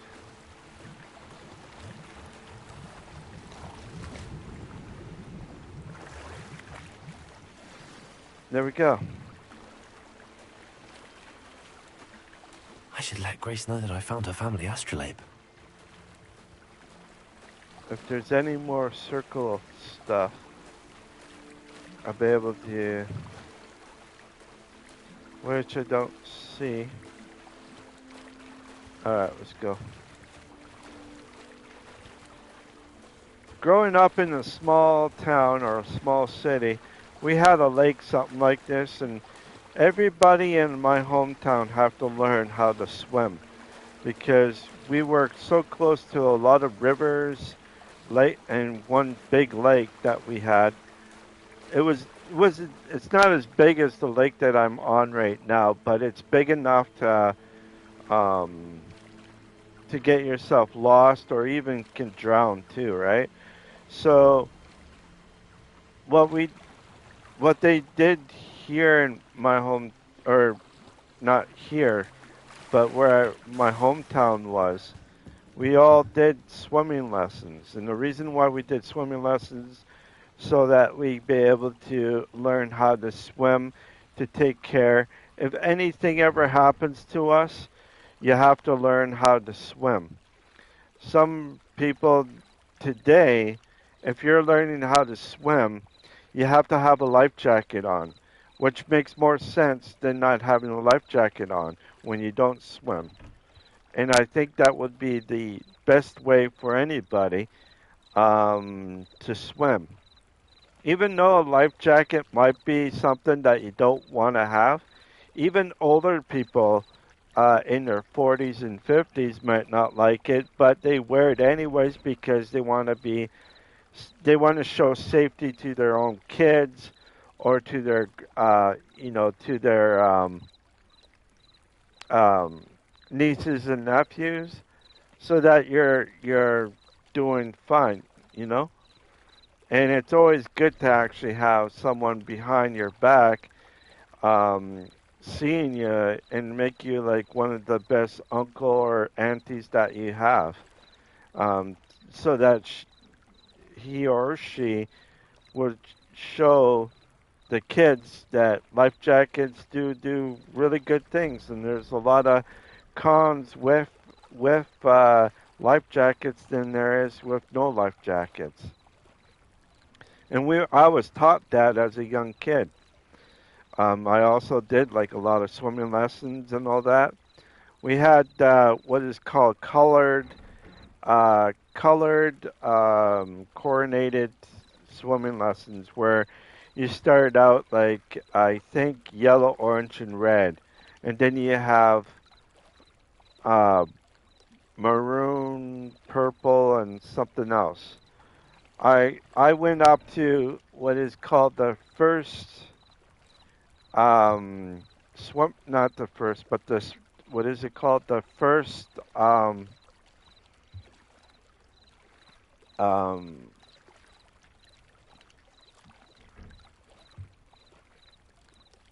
save, not save, lifeguard saving, whatever, where you go into the lake or the swimming pool, you bring them out, you bring them in, and then that's it.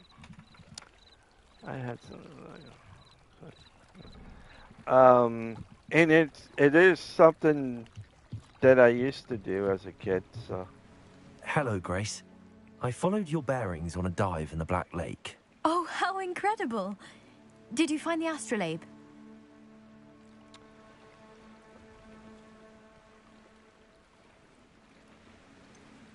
I did, but it wasn't easy.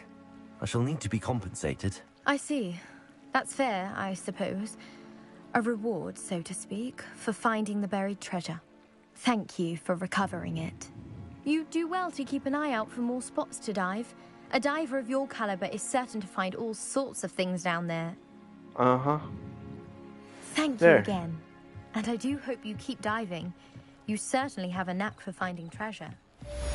There we go. Got it. Voila. Alright, let's go back.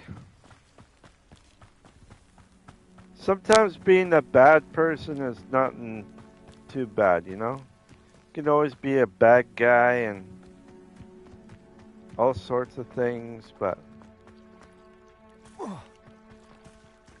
Oh. Get that. Do stuff.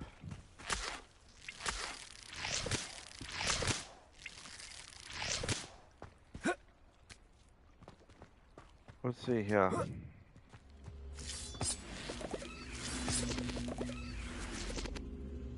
Fire, eh?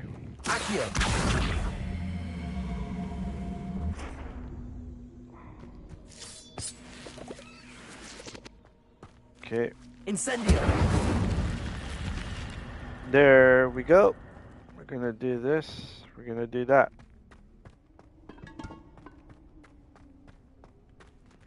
You know, the surprising thing about a lot of stuff when I grow up compared to today is that you don't recognize a lot of stuff when you're in the 80s and 90s, even through the 70s. A lot of teachers will do certain things that is not appropriate today. You know, like the teachers back then didn't have like a thing where they can be able to wear you know, they're supposed to wear professional clothing, right? So that they be able to be professional at what they do as the teacher. Morely because you want to respect the teacher, and morely that the teacher got to respect the students. You know, every year it seems like kids are getting more and um more and more like adults than they are with just being themselves. And it's not the kids' fault because of it. It's because of the um, it's because of the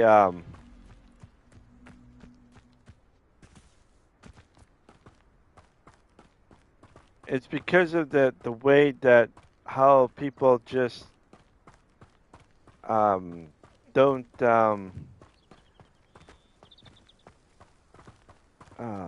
see themselves. You know, we got to keep up with the fashion style. We got to keep up with everything else like that. But most people don't. Like most people will do that, and others will not do it. And the ones that don't do it are usually the ones that are different. I live in a small town. Population is 180,000 people. That's pretty. That's not too bad. Actually, that's a pretty nice amount of people. In my hometown where I used to live was the population of 15,500, but now it's down to 14,000 something. It's been like that for a little while now. Population in my hometown is slowly going. It's not because of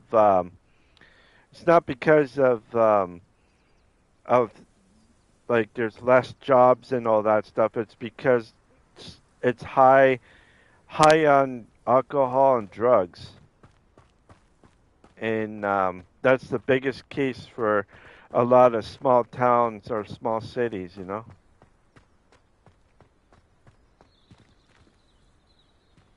Why is that out here? Why is this one out here? Two boxes right there.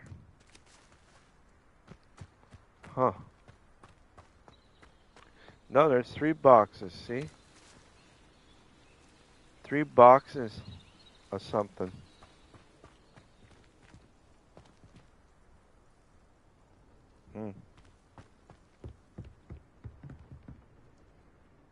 I wonder, think I can push him? Nope. Can I shoot him? Kinda. But I got that owl up, didn't I? Alright. Oops, sorry. Revelio. Haven't been out this side, so that's good.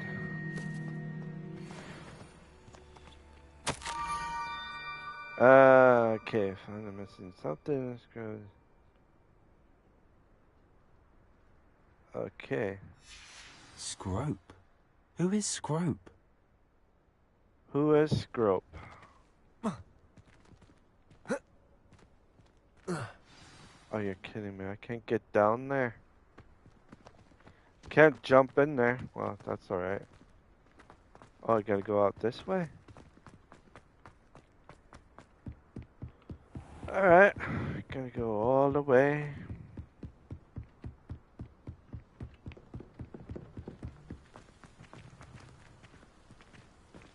Search for the next note.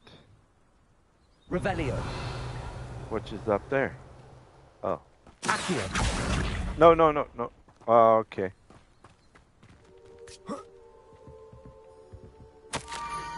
Okay, almost there. Head to pumpkin. Just down from the stone circle, look inside of one of them. You will be able to help a poor, broken-hearted Scrope. Pumpkins? Pumpkin. I think I If just I the could place. learn any spell, it would probably be in Curse. What about you? want to learn a spell or something,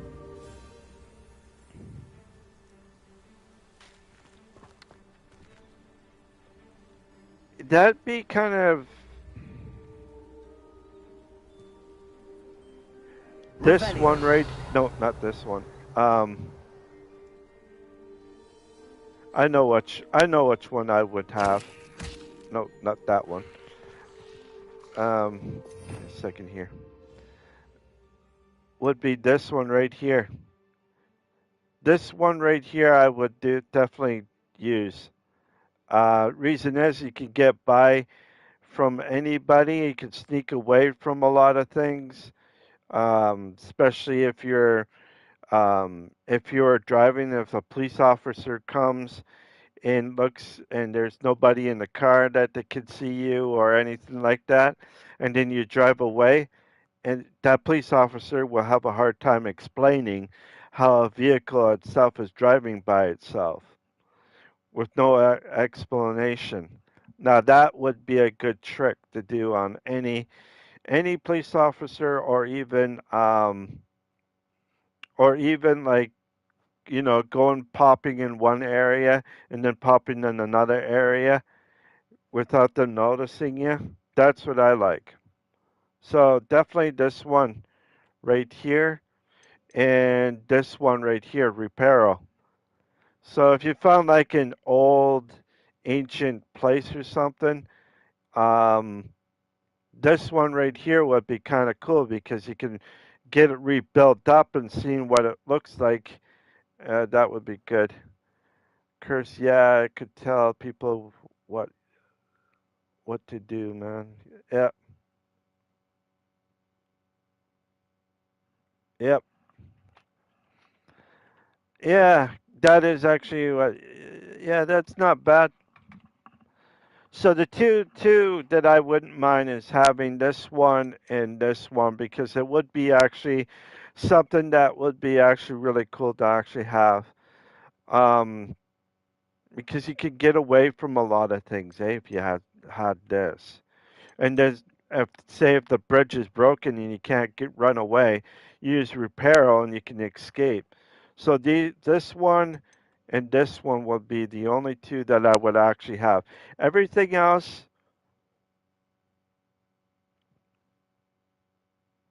um, I'm not too sure. Maybe if it's dire need that I need to do something, it would have to be this one right here. This one would be actually the one that I would actually go for as well for protection. Yeah, I could probe runs and repair shop with those repair spells. Yeah. So those are the ones that I like, Those are the ones that I wouldn't mind having.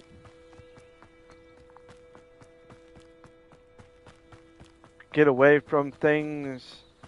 If I had it as a kid, like if I was a teenager, that would be different. And then the teacher will ask, "Where were you?" or anything like that. Just say, "I've always been here, teacher. Just you haven't seen me." Revelio. It's around here somewhere. Ah, there you are.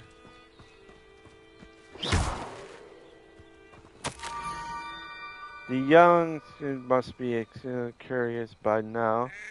Meet the scoped water edge by the broken dock. Down to the water's edge? This had better not be a trick. I hope not. But let's jump. Let's go down. Boop. And there we go. Let's see.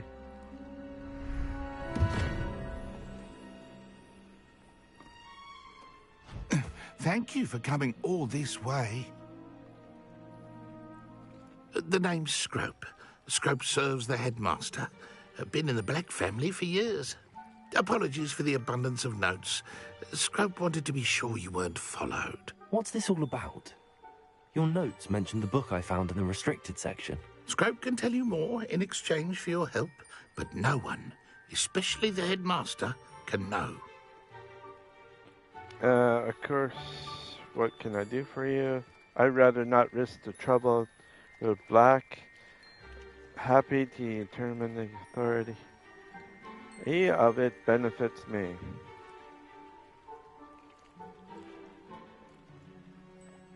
Okay. Happy to help. There we go. Especially if you can shed light on the book. Scrope is grateful. Scrope's late mistress, Apollonia Black, may she rest in peace, was a student at Hogwarts over 50 years ago. Before she died, she spoke with passion of pages ripped from a book. Scrope suspects she took them to her private grotto. She was delirious at the end, poor thing. Mistook belladonna for elderberries. Scrope tried to warn her. I'm sorry to hear that. But how do you benefit if I find the pages? Scrope believes that a treasured Black family ring is also in the grotto. Scrope wishes to give it to the headmaster. Apollonia forbade Scrope from entering the grotto long ago. Scrope continues to honour her wishes. Scrope would not dare ask a student for help, but when Scrope learned you were looking for those pages, Scrope thought you might also find the ring. You know, precious ring, eh? Precious. How did you injure your ear? The Blacks have a tradition of decapitating their house elves when their service is no longer required. One day, dear Apollonia was understandably frustrated with Scrope and got a bit too eager with a cleaver. Scrope was able to convince the sweet girl of his value and now views this small injury as a reminder of her good heart. Ouch. I don't think I really want a girlfriend like that, eh? Tell me more about this treasured ring. Oh, it's adorned with the Black family crest. The headmaster would be pleased with Scrope for returning it. How did you know that I'd found a book and that it's missing pages? Scrope and the other house elves are good at staying out of sight. Scrope hears and sees many things in the castle. Scrope knows how to keep secrets. It seems this may help us both. I shall do it. Scrope is relieved. Scrope hoped the young Slytherin would be willing to help. Take this toast to the grotto just down the coast and place it on the pedestal there. Good luck. Okay, well done. Scrope will wait right here for you. Best of luck finding your pages. And the ring. And the ring, eh? Alright, will do. Hop, skippity-doo. Oh, crap, where is that? Shit. Expelliarmus. Incendio. He gone. See? I got his tongue.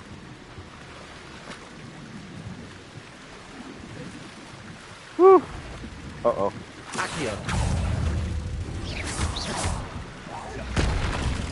Whoa. What the hell? Oh, boy.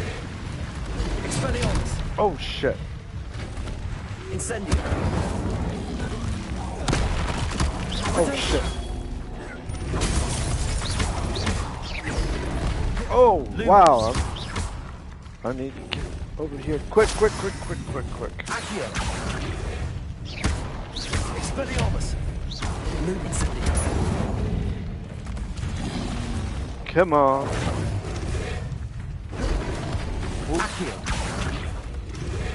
Damn it.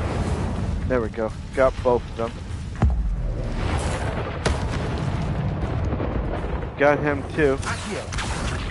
Got Incendio. Expelliarmus.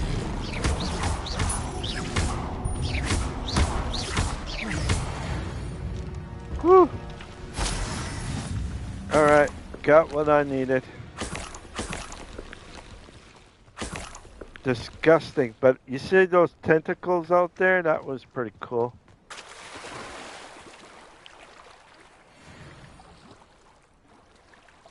It'd be kind of cool to actually see that if I can get there, but I don't know.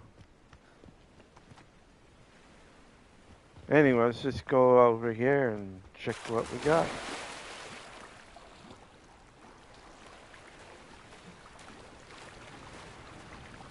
Alright, let's go.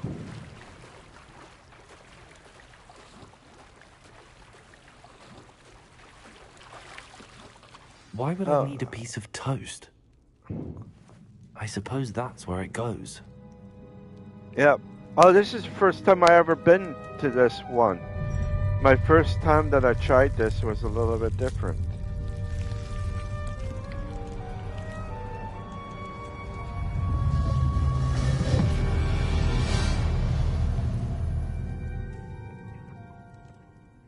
So every character is a little bit different, I see.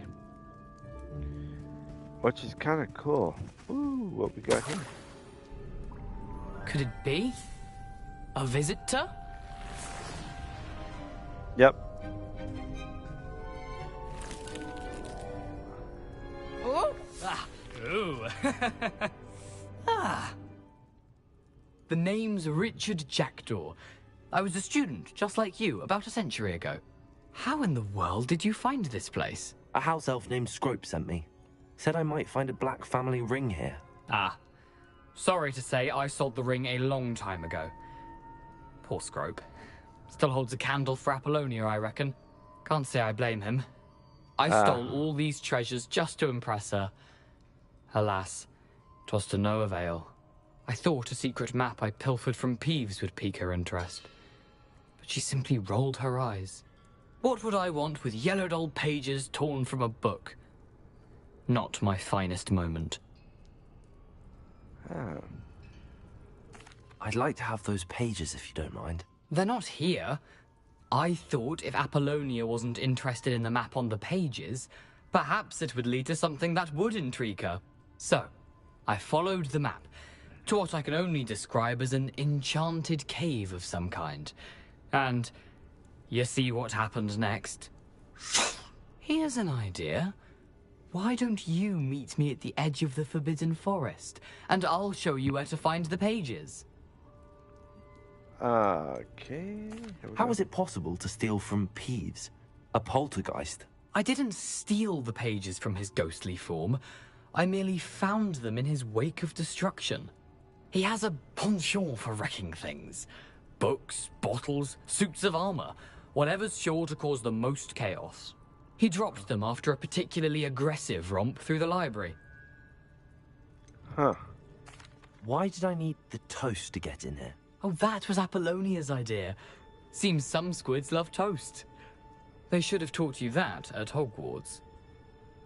Huh. I think I could guess how you died, but who did it to you? I was having a look around when I suddenly sensed a refreshing breeze. After that, I felt, well, lightheaded. That's all I remember. Hence, if you do visit the cave, be prepared. I can't tell you what for specifically, but you seem a perceptive sort. Beware a light breeze. Okay. I suppose if that's the only way for me to get those pages, I'll meet you at the forest. I'm sure the pages are still tucked in my waistcoat. If you don't mind the sight of a, well, my decapitated skeleton, they're yours for the taking. Okay. Revelio. Oh, this is interesting. This one. Nice. I could do that. That one's pretty good. It doesn't appear to be connected to the missing pages. Best hang on to it for now. What's that? That is a orb ball or something. Kind of interesting, though. What's this right here? Skeleton with a thing with something else. So this guy likes to steal. To oppress a lady. Well, I guess we all are like that. We all like to oppress a lady, you know? It's just one of those things. Oh, come on. There we go.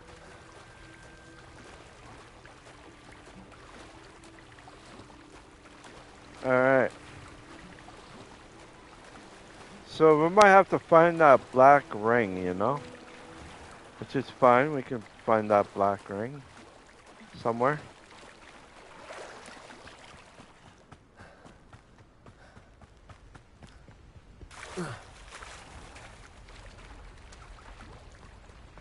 Alright, there we go.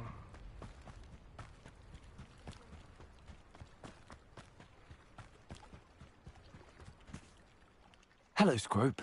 Thanks to you, I was able to enter Apollonia's grotto. The toast was the key. I met a ghost there, Richard Jackdaw, who's agreed to lead me to the pages I've been looking for. That boy was never good enough for Apollonia. Oh, what of the Black family ring? I'm sorry to say that Jackdaw sold it long ago. Sad news indeed. Scrope shall need to think of another way to impress the headmaster. Well, Scrope takes some consolation in knowing that the young Slytherin found what they needed. I did. Thank you again, Scrope. You're a credit to House Elves. I could have been mean, but I didn't. Alright. Alright, for the ones that are watching or the ones that are going to watch this stream, I'm going to end it here for this weekend. I know you guys probably wanted me to keep on going, but usually I do like to keep on going, but at the same time, well, it is getting closer to supper time here. I know it's only almost quarter to 4 here. In some places it could be quarter to whatever time it is, quarter to 8 or something like that. But if you like this stream, please leave a like and subscribe if you are new here. If you are already subscribed here, please put a 2 thumbs up or at least a like in there so that I know that you like this content. At the end of the month, beginning of the next month or the first week of next month, there is a game that's coming out called Baldur's Gate, and I'm going to be playing that game when it comes out. So if you guys want to know, I'll be playing that. I won't be playing this. I'm only playing this because I like this game, and I will keep coming back to this game and finish off what I need to finish off, and then that be it. But we still got quite a ways yet. We got about just over 2 weeks or so. So that's always fun and exciting. What I think today is what? 17th today, and tomorrow's the 18th. Yeah, I think it's the 17th today. So that is good. You know, it's getting closer to the end of the month, which is really good, and hopefully that everybody is getting excited, because I know that I'm getting excited of this, what is happening in that. So I just, just everything today has actually been very happy. I'm glad that people started talking to me, and it's been a while. I have in the past I have talked to a lot of people, but I'm finding that I'm getting more and more people chatting to me more often than usual, which is good because I'm happy about that, and I'm pretty sure you're happy about that too, because you don't hear me talking to myself all the time. You're actually hearing someone else as I'm reading it out loud, that you get to hear what I have to say and all that stuff, which is good. I'm always glad to actually have good people like you, a good community. Sometimes a community that is small is better than having a big community, if you know what I mean. If you have something like over 50,000 or even 500,000, it's hard to control that community when you're getting everything around, you know. You definitely need like people to help out moderate your whole thing. And I think in the future there are a few people that are at least a couple people that I know that would be mods for me in the near future. Right now my thing is a little bit too small of it, but eventually when I get to that point, I will be asking certain people to be a mod for me, uh, for just just to help out if there's anybody that's doing anything, that's doing anything wrong or saying something before I see it, and they can look it up. They can get that, and then they can stop it right away before anybody else sees it. And I think that would be actually a grateful help later in the future. But right now, right now I can I'm happy that people are just normally talking, and it's all right to do that. It's always good. And if you want to know more about certain things, just leave a comment. There are people that are leaving comments, and I don't usually do comments very much after the stream. But when I do see a comment or whatever on my phone or on something, I would usually reply, but it will take me a while to see it, and then once I see it, and then look at the time, how long it's been, and then it's like, ooh, I should have replied to that person. But eventually, I will get to your comment, and I will speak it out on live, or maybe I might type it in and just comment there like I have in the past, and I have with other people. Um, Language barriers, though, is hard for me, but I'm glad that they have certain things on these, on cell phones and whatnot, where you could press a button to English, which is good because I would not know what you were saying if I didn't have access to that. Um, but I'm glad that that's what's actually happening. Very glad that's actually happening. But, anyways, again, if you like this stream and if you are new here, please leave a like and subscribe. If you are already have subscribed and you want to keep continuing, please put a like down so that I know that you like this content. And that's about it. Next week on next week, I got myself Remicade I gotta do, so I'll be doing Remicade next week. But it's not gonna bother me because I do my streams in the evening, so it shouldn't really do anything disrupt my streaming platforms or anything like that. Not unless if it runs on a Thursday, then I have to do it on Thursday evening. But besides that, there's nothing else I can say. I hope you all enjoyed the weekend. And if you are drinking, make sure that you're with some friends and that. And I heard that more and more people are not drinking like alcohol or anything, but having a great time with non-alcohol stuff, which is starting to be more of a trend. That is actually good for those people that don't like to drink but like to go out and try margaritas that are basically a virgin margaritas that are doing pretty good. Some people are like that. Not a lot, but there are going to be a lot more as the days go by. Anyways, stay safe, stay wonderful, and if you do, if you are drinking, make sure you're not driving, and make sure you go home safe and sound with your friends, or take a taxi, a Uber, bus, to get home. Make sure that you're safe in that, and make sure that one of your friends are right there we all had that mistake. When I was your age, I did that.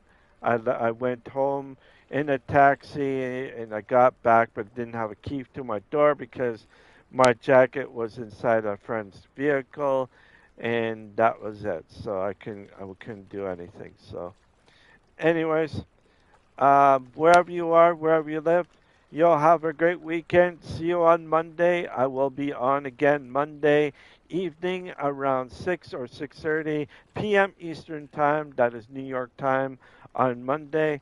I hope you all enjoyed this stream. And